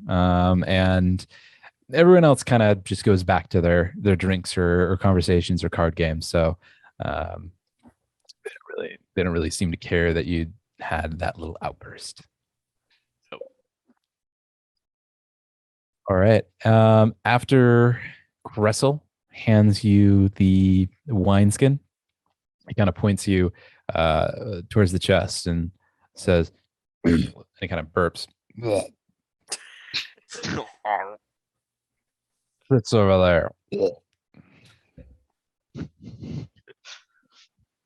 Thank you, Gressel. Ugh. Hope to see you again. I open it up and grab all their shit. It looks like everything's in order. Everything that they left the last time that they were here, along with Uchimir's rapier. Oh, Sick. yes. Cool. So I'm gonna grab all of it and head out. All right. So he returns to the front door. Uchimir and Tristan, what are you doing? I guess we're gonna wait around. We're waiting around the corner, like for him to meet up, so he doesn't look conspicuous. Right. So I'm just keeping an eye on him, All right. just making sure that nothing's happening. Cool. Roll a perception check, both of you. I'm also gonna do before I go around the corner to them. I'm gonna do perception to make sure I'm not being followed. Good idea. Um, I got 23. I got a 20. Not natural. 22. Doesn't look like anyone's following Kaj. Sweet. So I'm gonna go around the corner and give them back their shit. Also, pull this motherfucker out of my backpack. We can wait till he gets back.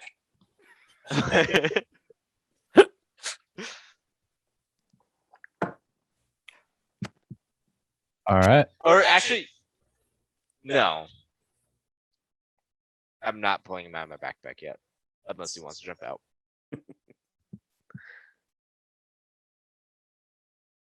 All right. Well, I think that is where we're going to end tonight's. Good bookend. You are now finally reunited with your beloved rapier. Yes.